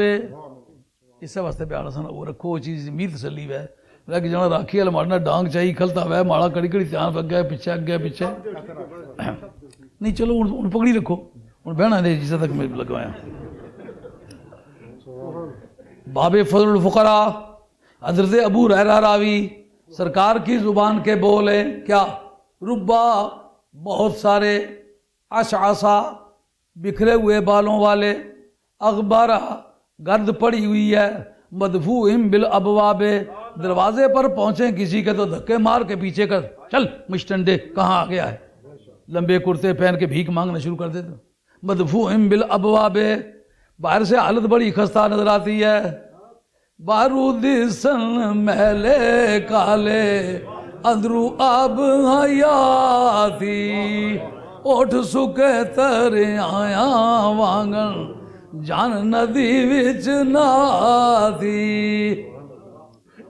یہ حدیث کے الفاظ جن کا ترجمہ ہے ربا اشعثا اغبرا، بہت سارے بکھرے ہوئے بالوں والے گرد آلود حالت میں نظر آتے ہیں، دروازوں پر جائیں تو دھکے دے کے لوگ پیچھے کر دیتے ہیں۔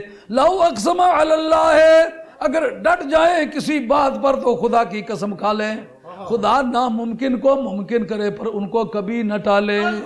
جے ایک درد دی مارن ہوندا ملک ویرانی کو کافاں دی سبزی سڑدی ندیاں رہ نہ پانی. سمجھ آ رہی ہے بات؟ کیا مزے کی بات ہے. نبی کریم علیہ الصلوۃ والسلام کے غلاموں کا حال بیان کرتے وقت آپ فرماتے ہیں تاج تخت سلطانی چھڑ کے ٹھوٹا پڑن گدائی. تاج تخت سلطانی چھڑ کے ٹھوٹا پڑن گدائی. رکھ امید سجن دے دردی کٹن جو بن آئی. یہ مسئلہ کس کا ہے؟ حضرت سلمان فارسی کا. بخاری شریف کے متن کے اندر ہے. حضرت سلمان فارسی کہتے ہیں میں ہرمز کا بیٹا ہوں.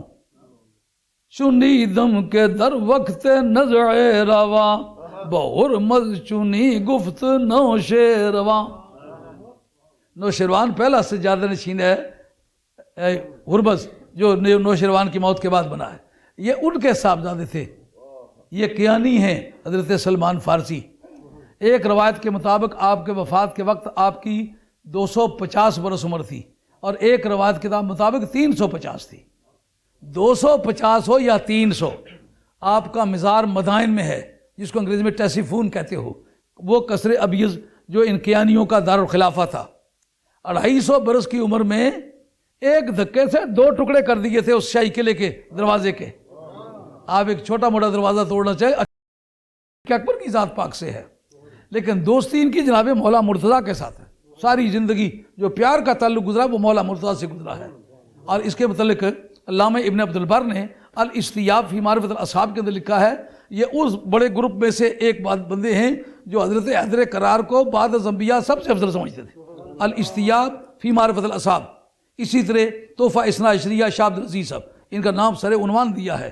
یہ حضرت حیدر کرار کے ساتھیوں میں سے ہیں. اور بندہ کیا ہے؟ بندہ ہے شاہی خاندان کا. ہرمز کا بیٹا ہے. اصحاب صفہ میں سے ہے. بنی قینقاع پاس سے گزرے. انہوں نے آ کر کے اشرفیوں کو ٹھنٹھنایا یہ سوچنے کے لیے کہ ان کو بتائیں گے کہ تمہیں پیسے دے دیں گے, تمہیں شادی کرا دیں گے, مہربانی کرو اس دین کو چھوڑ دو. حضرت سلمان فارسی نے اپنے باقی ساتھیوں سے کہا اے ابو ہریرہ ان کی طرف پشت کر کے بیٹھ جاؤ. یہ بے ایمان ہمیں غریب سمجھ کے ہمارے ایمان کو لوٹنے کے لیے آ گئے. بنی قینقاع کے ایک چیف نے ان کے کندھے پہ ہاتھ رکھ کے کہا اور سلمان فارسی یہ پیسے ہیں, پیسے یہ اشرفیاں ہیں, یہ دینے کے لیے آئے ہیں, شادیاں کرائیں گے, چھوڑو اس ایسے دین کو جس میں بھوک ہی بھوک ہے. اس وقت جو انہوں نے کلمات کہا ان کا ترجمہ ہے. میاں صاحب کہتے ہیں تاج تخت سلطانی چھڑ کے ٹھوٹا پڑن گدائی. ہے نا میاں صاحب نے رمز کو پہچانا ہے نا. تاج تخت سلطانی چھڑ کے ٹھوٹا پڑن گدائی.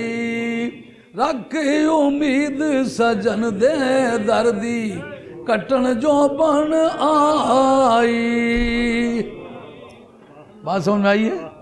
یہ نبی پاک علیہ السلام کے عاشقوں کا ترجمہ میاں صاحب رحمۃ اللہ نے کیا ہے. بظاہر کپڑے پھٹے ہوئے ہیں لیکن رنگتیں کیا ہیں؟ اندر سے کچھ کا کچھ بنا ہوا ہے. رابطہ شیخ پر ایک بڑی تفصیلی بحث چھڑی ہے حضرت میاں صاحب عارف کھڑی نے. رابطہ شیخ, رابطہ شیخ اس بات کا نام ہے جب تک شیخ سامنے موجود ہے ٹکٹی کی باندھ کے شیخ کے چہرے کو دیکھنا. حتیٰ کہ صوفیہ کہتے ہیں نفل نماز کو جانے دو, نمازیں گر قضا ہوں پھر ادا ہوں پر نگاہوں کی قضائیں کب ادا ہوں. اس کا ثبوت جناب حیدر کرار کے حدیث شمس سے لیتے ہیں. رد شمس جو سرکار دو عالم علیہ السلام نماز پڑھ کے نماز عصر حضرت مولا برتا کے گھٹنے پہ سر رکھ کے سو گئے اور سورج ڈوب رہا ہے. حضرت علی برطانی کا ذکر یا رسول اللہ نماز جا رہی ہے مجھے اجازت دیں. انہوں نے کہا اگر نماز چلی گئی تو اس کی قضا ہے, مدینے والا ہاتھ سے نکل گیا اس کی کوئی قضا نہیں ہے.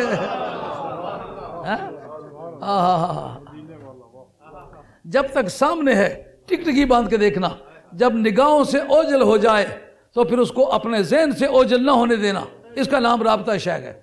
جوں جوں یہ بڑھتا ہے تو کشش پیدا ہوتی جاتی ہے، پھر ایسا بھی ہوتا ہے کہ عین شیخ کی موجودگی میں بھی قرار نہیں آتا۔ سمجھ آ رہی ہے بات؟ اس پر حدیث پیش کرتے ہیں۔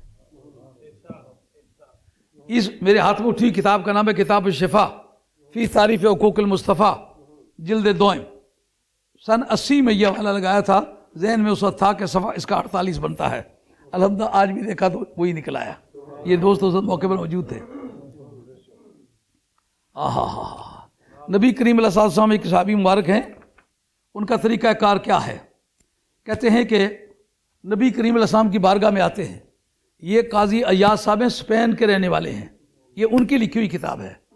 یہ کہتے ہیں کہ روبیہ انا رجلن اتن نبی صلی اللہ علیہ وسلم، یہ کہتے ہیں ایک شخص آیا حضور علیہ السلام کی بارگاہ میں، دوسرے محدثین نے کہا ان کو نہیں پتا نہ کہ وہ کون شخص تھا، ہم بتاتے ہیں وہ کون تھا۔ وہ حضرت ثوبان رضی اللہ تعالیٰ، حضرت ثوبان سرکار دو عالم علیہ السلام کے غلام تھے، علم غیب کے حدیثوں کے بھی یہ راوی ہیں، قریب کے رازدار ہیں نا، رازدار آدمی ہے۔ کہتے سرکار کی بارگاہ میں آئے، سرکار کہتے ثوبان اب کام مکمل ہو چکا، جاؤ اپنے گھر چلے جاؤ۔ گھر جاتے پھر لوٹ کے آ جاتے تو بھی روتے روتے آنسو پوچھتے پوچھتے چلتے، جب واپس آتے تو آنسو پوچھتے پوچھتے سرکار کی بارگاہ میں آتے۔ انہی کا حال لکھا ہے، جنہ دے تن عشق سمانا رونا کم اونا، جنہ دے تن عشق سمانا رونا کم اونا، ملدے روندے وچھڑ دے روندے روندے ٹر دے راہ۔ سرکار کو اعتراض ہوا کہ اے ثوبان اگر تو میرے پاس آتا ہے پھر تو چپ کر جایا کر، جاتے وقت تو میں مانتا ہوں میری جدائی تمہیں ستاتی ہے، لیکن جب میرے پاس آتا ہے پھر کیوں روتا ہے؟ سمجھ آ رہی ہے کہ نہیں؟ کہتا دل چاہتا ہے نہ روؤں لیکن آنے والی جدائی ستاتی ہے۔ اصل پٹھوارا کی شاعری ہے جس کی مائی آکھنے، پہلا مصرا اس نے ربط واسطے ہونا، مانا شانا اس نے کچھ نہیں ہونا۔ اے دو پتھر اناراں دے پھٹ مل ویندے بول نہ وسرن یاراں دے، ہن بھویں اناراں نے ہونے بھویں ککرے نے پہ ہونا، لیکن اصل مطلب تو یہ ہے بھائی پھٹ مل ویندے بول نہ وسرن یاراں۔ پہلا مصرا ربط کے لیے ہوتا ہے تو دوسرا مصرا جو ہے وہ اصل مدعا کے لیے ہے۔ پٹھوار کی شاعری میں ہے اکا چھکیا دم لا کے آیاں دیاں کے خوشیاں ٹر جاندے غم لا کے۔ نعرہ تکبیر، نعرہ رسالت، نعرہ حیدری، میرے شہنشاہ پاک۔ اب اس صحابی سے سرکار پوچھتے ہیں اگر میرے لیے روتے ہو جب میرے پاس آ جاتے ہو پھر کیوں روتے ہو؟ اس وقت وہ جواب دیتے ہیں، کہتے ہیں وَإِنِّي لَأَذْكُرُكَ فَمَا أَصْبِرُ، یا رسول اللہ آپ کو یاد کرتا ہوں پھر بے قرار ہو جاتا ہوں، حَتَّى أَجِيَ فَأَنظُرَ إِلَيْكَ، جب تک میں آپ کے پاس نہ آ جاؤں آپ کو دیکھ نہ لوں، وہ بے قراری دور نہیں ہوتی۔ لیکن پھر یہاں کے اور بے قراری آیاں دیاں کہ خوشیاں ٹر جاندے نے غم لا کے۔ وَإِنِّي ذَكَرْتُ مَوْتِي وَمَوْتَكَ، یہاں پہنچنے کے بعد پھر قرار نہیں آتا یا رسول اللہ صلی اللہ علیہ وسلم۔ کبھی واقعات کی اینک لگا کے اسے پرکھو، کبھی اپنے دل کی دنیا آباد کر کے دیکھو، حضور کی بارگاہ میں اپنے کو آپ کو بیٹھا ہوا پا کے یہ سوچو کہ اب سرکار کی جدائی ہونے لگی ہے میں کیا کروں۔ کہتے انی ذکرت موتی و موتک، یا رسول اللہ مجھے اپنی موت یاد آئی آپ کی بھی موت یاد آئی۔ فعرفت انک اذا دخلت الجنت رفعت مع النبیین، مجھے یہ بات پتہ ہے کہ جو آپ کا وصال ہوگا تو آپ جنت میں داخل ہو جائیں گے اور نبیوں کی کلاس میں آپ کو بلندی پر پہنچا دیا جائے گا۔ وَإِن دَخَلْتُهَا، یا رسول اللہ اگرچہ میں بھی اس میں داخل تو ہو جاؤں گا لیکن لا اراکا، یا رسول اللہ میں آپ کو دیکھ نہیں سکوں گا۔ پھر کیا بنے گا؟ باغ بہاراں تے گلزاراں بن یاراں کس کاری۔ درویش کی اپنی بولی ہے، یہ مجاز کی زبان ہے، اصل میں رابطہ شیخ بیان کرتے ہیں کہتے کیسے بھی حالات ہوں پر تو میسر نہ آئے. کیا زندگی وہ زندگی ہے؟ باغ بہاراں تے گلزاراں بن یاراں کس کاری یار ملن دکھ جان ہزاراں شکر کا لکھ واری. اس منزل پر جب پہنچے نا کہتے یا رسول اللہ مجھے پتا ہے کہ جنت میں بھی داخل ہو جاؤں گا. یعنی صحابی کو عذاب کا کوئی ڈر نہیں، کہا جنت میں چلا جاؤں گا مجھے یقین ہے، پر میں اس جنت میں جا کے کیا کروں گا؟ خبریں جنت اندر دل نہ لگے، کی پتہ ہے تیرے دیوانے دا وہاں جا کے کروں گا کیا؟ باغ ہوئے وچ یار نہ ہوئے لگدا ہی دل کس دا بہاراں بھی اجاڑاں دسن یار نہ ہوئے دس دا. میاں صاحب کی شاعری کو پڑھتے وقت میاں صاحب کو بیچ میں رکھنا پڑے گا، ان کے کردار کو بیچ میں رکھنا پڑے گا. یہ کس لیول کا آدمی ہے؟ علامہ اقبال مرحوم کی شاعری اگر کسی اور کی طرف منسوب کر کے پڑھو تو دھیلا بھی قیمت نہیں لاتی. علامہ اقبال مرحوم کو بیچ رکھو تو پھر پتہ چلتا ہے من کجا نغمہ کجا شعر و سخن بہانہ سوئے قطار می کشم ناکہ بے محارہ. جس وقت اس مقام پر پہنچے کہا یا رسول اللہ جنت میں تو میں بھی داخل ہو جاؤں گا، لیکن جب میں آپ کو دیکھ نہیں سکوں گا پھر کیا جنت میں گیا؟ اس وقت فانزل اللہ تعالی ومن یطع اللہ والرسول فاولئک مع الذین انعم اللہ علیہم من النبیین والصدیقین والشہداء والصالحین. جڑے سنگی گپاں مارنے والے سے نا خطبے نے فوراً بعد اٹھی تو چلے بھی گئے.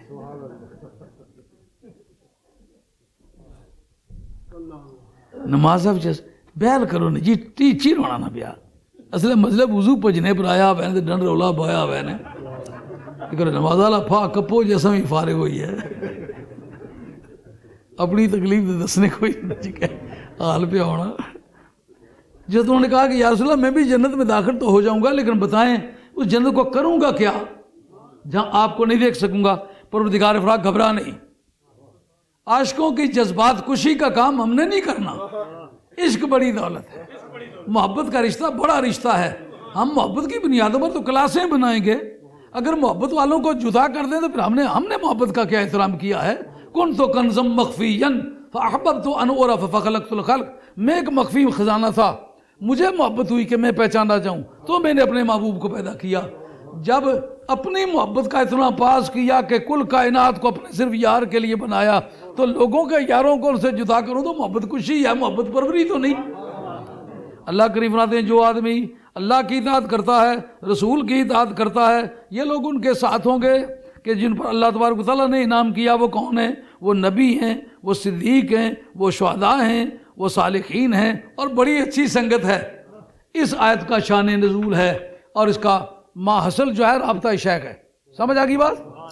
قرار نہ آئے دل کردہ ہے سونیا ہر ویلے ہر جائی سامنے تو ہوویں اکھ میٹا ہواں کول تیرے اکھ کھولا سامنے تو ہوویں.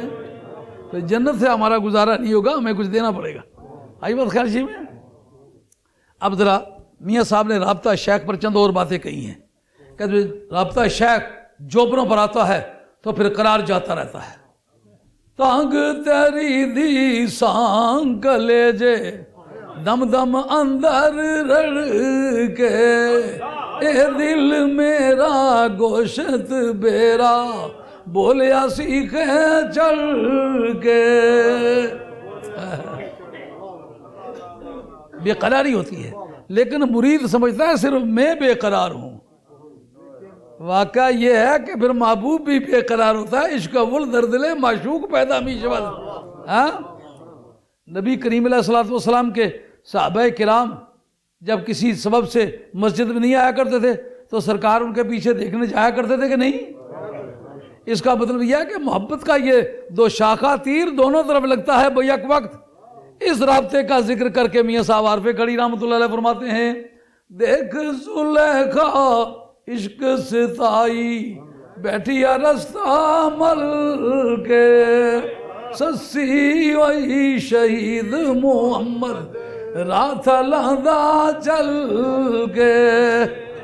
اب دو طرفہ کشش. رانجے نے جاد کن پڑوائے چلے دکھ کاری رنگ پورے وچ ہیر سیالے لگ گئیو بیماری. اب دیکھا یہ وائرلیس کیسی کام کر رہی ہے ہاں؟ ادھر وہ بیمار ہوئے ادھر ہی ہے. یہ سب عارف کڑی رحمۃ اللہ فرماتے ہیں رانجے نے جد کن پڑوائے ٹلہ جوگی میں آ کر پڑوائے تھے نا وہ رنگ پور میں تھی نا وہ وہاں بیمار ہو گئی. اس بیماری کو رابطہ شیخ سے یہ تعبیر کرتے ہیں ظاہری لوگوں نے جو دیکھی ہوئی بات ہے اس کو سمجھانے کے لیے جو لوگوں کی نہ دیکھی ہوئی بات ہے. سرکار کا فرمانا آج میرا دل بے قرار ہے میرے بلال کو تکلیف پہنچ رہی ہے. میرے بلال کو تکلیف ہو سرکار کھانا نہ کھا سکیں. رانجے نے جد کن پڑوائے چلے دکھ کاری رنگ پورے وچ ہیر سیالے لگ گئیوں بیماری. سمجھ آئی یہ بات؟ چیر شریر کباب بنایا میاں وال چنگیرا سونی نے بل دسیوں جاتا اے عاشق دا بیرا. یار سہ ملوک پڑھنے کہتا کوئی شعر مجھے نے سنایا ہی نہیں. سمجھ آ رہی ہے بات؟ یہ رابطہ شیخ ہے. اس کا ذکر حضرت میاں صاحب عارف کڑی رحمۃ اللہ نے کیا. لوگ اس وقت بات کرتے وقت میاں صاحب کو ایک شاعر سمجھتے ہیں. وہ ایک مکمل عالم دین ہے وہ ایک مکمل عارف ہے. یہ جو جس کو وہابیت کہتے ہیں لوگ کہتے ہیں مولویوں کے جھگڑے. مولویوں کے جھگڑے نہیں یہ ولیوں کے جھگڑے ہیں. اور ولی کا کام ہے فتنے کو وقت پر سمجھنا وقت پر دیکھنا اس کا پیچھا کرنا. یہ ہدایت المسلمین ہے. سیف الملک آپ کا جو 1826 میں آپ کی ولادت ہے اس کو 1857 کی جنگ آزادی کے قریب چل کے لکھنا شروع کیا. تقریباً 1 سال میں خرچ ہوا. غالباً 33 سال کی عمر میں لکھ کے سیف الملک کو فارغ ہو گئے تھے. سال ہویا میں صدا لگایا اج دن دان منگن دا اگے ہو کھلو محمد ایڈی وقت سنگن دا. انہوں نے پتہ نہیں کون سے سیف ملوک کے لیے یہ لکھا ہے. اس طرح کا تو سیف ملوکوں کے سامنے کوئی نہیں تھا جس سے وہ مانگتے پھریں. کہتے سال ہویا میں صدا لگایا ہوں اج دن دان منگن دا. یعنی سال ہو گیا کام کرتا ہوں پر کام جس سیف ملوک کے لیے کرتے ہیں کہ ان کے علم میں ہوا ہوگا نا. اس میں دیکھیں وہابیوں کا نام لیا ہے. وہابیوں کا نام لے کے وہ سارے عقائد انہوں نے بیان کیے ہیں. مسئلہ حاضر و ناظر پر وہ ذکر کرتے ہیں کہ نبی کریم علیہ السلام کی وفات کے بعد بھی سرکار سنتے کہ نہیں سنتے. صفحہ 67 پر ہدایت المسلمین کے اندر استدلال کرتے تھے. غور کریں آپ کو سمجھنا پڑے گا کہ میاں صاحب رحمۃ اللہ علیہ ایک دانائے راز آدمی تھا اور اس آدمی نے دین کے کام وقت پر کیے. یہ مولویوں سے پہلے ولیوں کا کام ہے فتنے کو پرکھنا اور وقت پر اس کا جواب دینا. یہ میرا نشان لگا ہوا ہے. میاں صاحب رحمۃ اللہ تعالی علیہ ذکر کرتے ہیں وَمِنْهَا النِّدَاءُ سید الانبیاء بعد انتقال الى دار البقاء صلی اللہ علیہ وسلم وعلی آلہ وصحبہ الاتقیاء.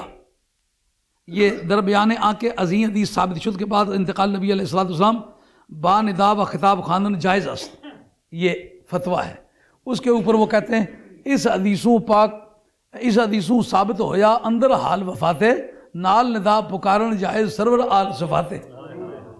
یعنی صاحب ملوک کی لہ میں انہوں نے یہ ساری بات کہی ہے. اور دیکھیں ان کا ثبوت کس سے پیش کرتے ہیں کہ فی بیان ان تخاطبہ بقول علیہ الصلوۃ والسلام علیکا ایھا النبی السلام علیکم ایھا النبی. کہتے ہیں میرے نزدیک آپ کافی توجہ سے بات سنیں گے تو میں اس کو ایکسپلین کروں گا. ایسا گشنے او ڈو کی نہیں گیا تو کڑیاں جا کے تکن لئی بڑا گڈو کے نہیں ایسے اس طرح سمجھ نہیں ہے کہ بات کو دھیان سے کرنا پڑے گا. السلام علیکہ ایوہ النبیو، اے نبی پاک علیہ الصلوۃ والسلام آپ پر سلام ہو. اس نماز میں جو آپ پڑھ چکے ہیں مغرب کی، اس نماز میں یہ آپ نے کلمات پڑھے نا، اب جو عشاء میں پڑھیں گے نا، پوری روئے زمین پر مسلمان اس کو کہتے ہیں حضرت عبداللہ بن مسعود والی تشہد. یہ پوری دنیا میں یہی پڑھی جاتی ہے. اب اس سے وہ استشہاد کرتے ہیں، اس سے ثابت ہوتا ہے کہ سرکار ہر وقت، ہر جگہ، ہر آن، ہر زمان، ہر شان میں سنتے ہیں اور سرکار کو پکارنا درست ہے. اس پر پہلی بات تو آپ یہ جانیں کہ اس جگہ علامہ صاحب عالمگیری لکھتے ہیں، کہتے ہیں لا بد من ان یقصد بالفاظ التشہد معانی التی وضعت لہا. اس بات سے کوئی چارہ نہیں کہ یہ تشہد کے کلمات جس معنی کے لیے بنے ہیں وہ معنی ان سے لیے جائیں. معنی کیا، کس معنی کے لیے بنے؟ مخاطب آمنے سامنے ہو کے یا رسول اللہ صلی اللہ علیہ وسلم آپ پر سلام ہو، اس معنی کے لیے بنے ہیں. ان معنوں کا اس وقت یقین کر کے یہ لفظ بولنے کہ میں کہتا ہوں سرکار سنتے. حضرت امام غزالی کہتے ہیں اپنی خیال العلوم کے اندر، اخذر فی قلبک النبی و شخصہ الکریم، اپنے دل میں سرکار کا فوٹو حاضر کر. فوٹو کاغذ پر ڈالنا، مٹیریل پر ڈالنا منع ہے، لیکن دل پر فوٹو نہ ڈلے تو بات ہی نہیں بنتی. امام غزالی خیال العلوم کے اندر جلد اول میں لکھتے ہیں، اسی چیپٹر میں، تشہد کے چیپٹر میں، سرکار کا فوٹو حاضر کر. وَقُلْ السلام علیکہ ایھا النبی، اس وقت کہے یا نبی آپ پر سلام ہو. وَلْيُصَدِّقْ عَمَلُكَ بِأَنَّهُ يَبْلُغُهُ، چاہیے کہ تیرا عقیدہ اس کی تصدیق کرے کہ تیرے الفاظ سرکار کو پہنچ رہے ہیں اور وہ سن رہے ہیں. وَهُوَ يَرُدُّهُ مَا هُوَ أَوْفَى إِلَيْكَ، نبی کریم علیہ السلام تمہارے اوپر وہ عبارات، وہ کلمات پیش کر رہے ہیں جو تیرے کلموں سے زیادہ جامع ہیں، زیادہ مکمل ہیں. یعنی تو کہتے ہیں السلام علیکہ ایھا النبی ورحمۃ اللہ وبرکاتہ، تو ممکن ہے وعلیکم السلام ورحمۃ اللہ وبرکاتہ ومغفرتہ وعاطفہ، ممکن ہے اس طرح کے الفاظ کہتے ہوں. تمہیں یہ پتہ ہونا چاہیے تو ایک عام آدمی ہے، وہ سید الاسقیاء ہے، تو اس کو اتنے کلمات بولے گا، پتہ نہیں وہ کتنے بولے گا، اور تیرا یقین اس کی تصدیق کرے کہ میں کہہ رہا ہوں سرکار سن رہے ہیں. وہ تو عالمگیری کی بھی رائے ہے، امام غزالی کی بھی رائے ہے، یہ حجت شریعہ تو نہیں. اب اگر حجت شریعہ نکال کے دیتے تو پھر یہ جو ال ہے نا، ال، اس کی پہلے اپنے گھر میں دو قسمیں ہیں. ایک ہے ال جو استغراق کے لیے آتا ہے یا جنس کے لیے آتا ہے. پھر جنس اور استغراق دونوں کے علاوہ ہو اس کو کہتے ہیں الف لام عیدی. الف لام عیدی کی تین قسمیں، عید خارجی، عید ذہنی، عید حضوری. اور بشک دلوں پورا زور لائی دبو کہ نہ سمجھنے ہوئے، جتنا مرضی زور نہ سمجھنا چاہیں، لیکن نسیا نہ ہے گل میں انشاءاللہ تو نہیں سمجھائی سکتا ہے جی. جس وقت جنسی ہو تو یہ معنی ہے کہ جس کلمے پر آیا ہوا ہے اس کا جو معنی ہے، مراد ہے، وہ مقصود ہے. جیسا کہ خلق الانسان علمہ البیان، اللہ نے انسان کو پیدا کیا، اس کو بیان سکھایا. اس سے مراد زید عمر بکر نہیں، بلکہ انسان کا مفہوم ہے. جس پر انسان صادق آتا ہے نا اس کو ہم نے بیان سکھایا ہے. الف لام استغراق کی کسے کہتے ہیں کہ اس معنی کے جتنے افراد ہیں الگ الگ مراد ہوں. جیسا والعصر ان الانسان لفی خسر، قسم ہے زمانے کی ہر بندہ خسارے میں ہے سوائے ان لوگوں کے جنہوں نے سرکار کا دامن پکڑ لیا. اس میں ہر فرد مراد ہے نا، اس سے کوئی بھی فارغ نہیں، خواہ مدینے کا رہنے والا، مکے کا رہنے والا، عرب کا، حجاز کا، کسی جگہ کا بھی، ہر آدمی خسارے میں ہے سوائے اس کے مکے میں رہے پر دامن مصطفیٰ نہ تھامے گیا کر کے، مدینہ طیبہ میں رہے لیکن غلامی مصطفیٰ کا توق نہ پہن سکے، گیا ہلاک ہو گیا. کسی قبیلے کا ہو، دامن مصطفیٰ نہیں تھام سکا، گیا ہلاک ہو گیا. ہر فرد انسانیت کا خسارے میں ہے سوائے غلامان مصطفیٰ کے۔ اس کو کہتے ہیں استغراقی۔ الف لام عیدی کسے کہتے ہیں؟ عیدی اسے کہتے ہیں جس کا مفہوم مقرر ہو، ایک خاص مراد، نام آپ اس کا بے شک نہ لیں لیکن کوئی آپ کے ذہن میں مقرر ہو۔ اس کی دو قسمیں، ایک وہ ہوتا ہے جس کا پہلے ذکر آیا ہوا ہو، دوبارہ اسی کا ذکر کریں تو اس پر ال لے آئے، جیسا کہ انا ارسلنا علیکم رسولا شاہدا علیکم کما ارسلنا الی فرعون رسولا۔ الی فرعون رسولا، رسول پر ال تو نہیں ہے نا، فعصا فرعون الرسول، نر اس جگہ ال آیا ہوا ہے نا، اس کا مطلب یہ کہ فرعون کی طرف جو رسول بھیجا تھا نا وہی رسول مراد ہے۔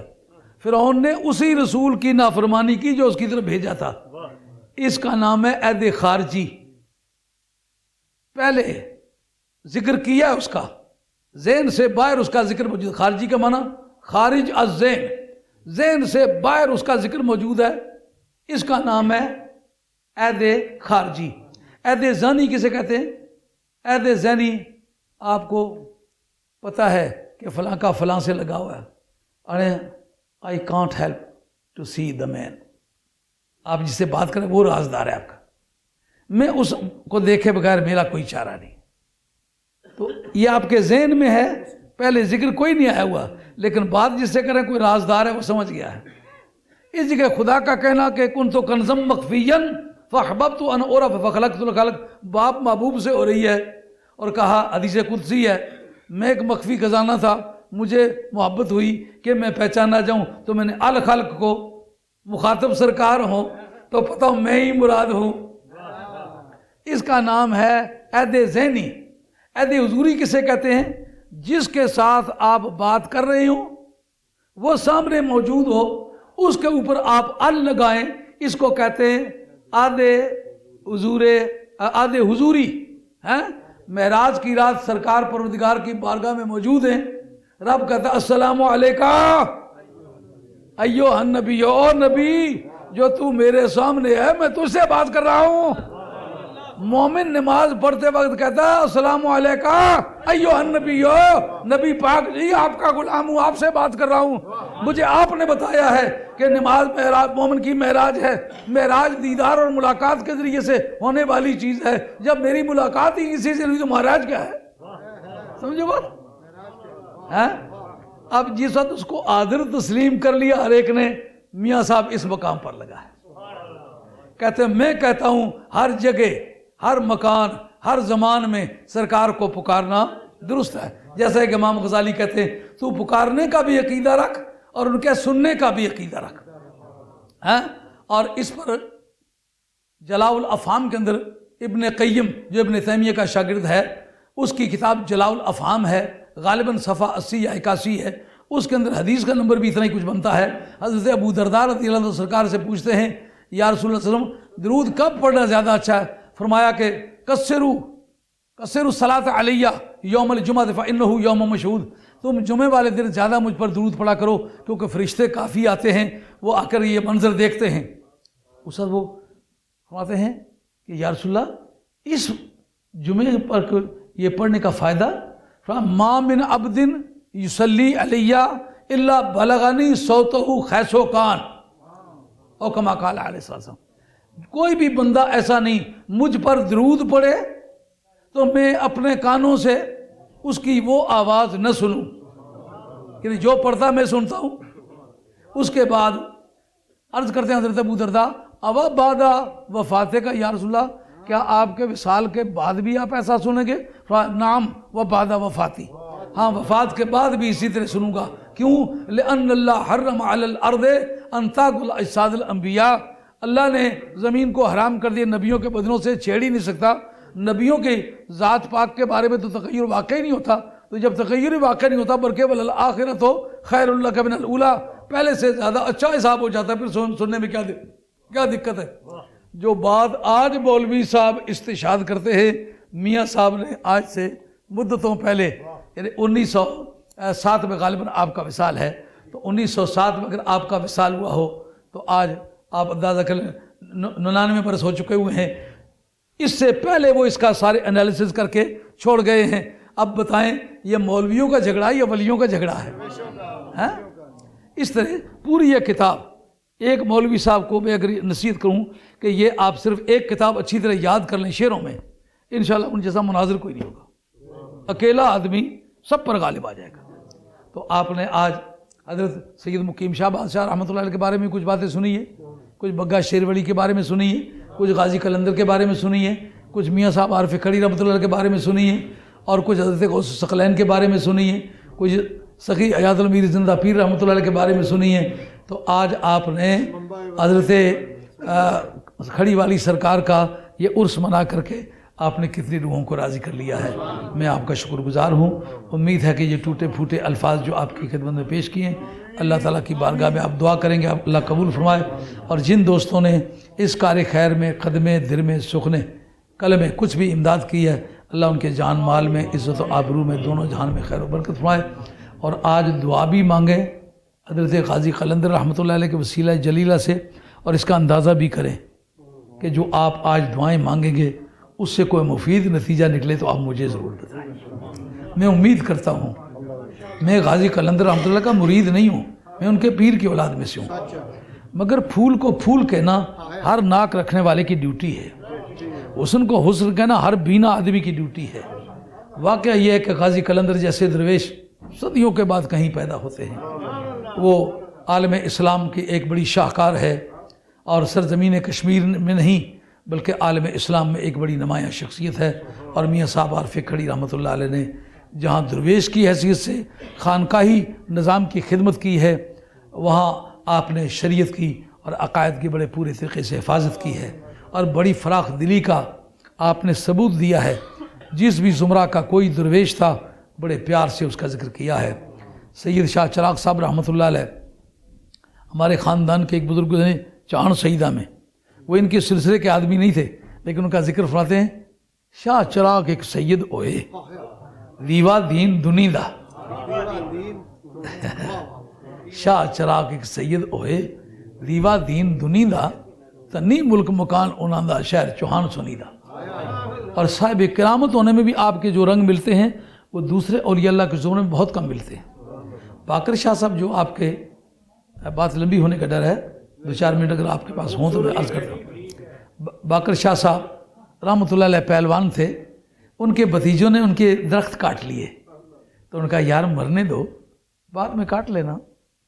ان کا چچا خام خواہ وقت ضائع کرتے ہو، آج بھی ہمارے کل بھی ہمارے، یہ بات گراں گزری میاں صاحب عارف کھڑی کی خدمت میں حاضر ہوئے، کہتے ہیں میرے بھتیجوں نے ایسا کہا۔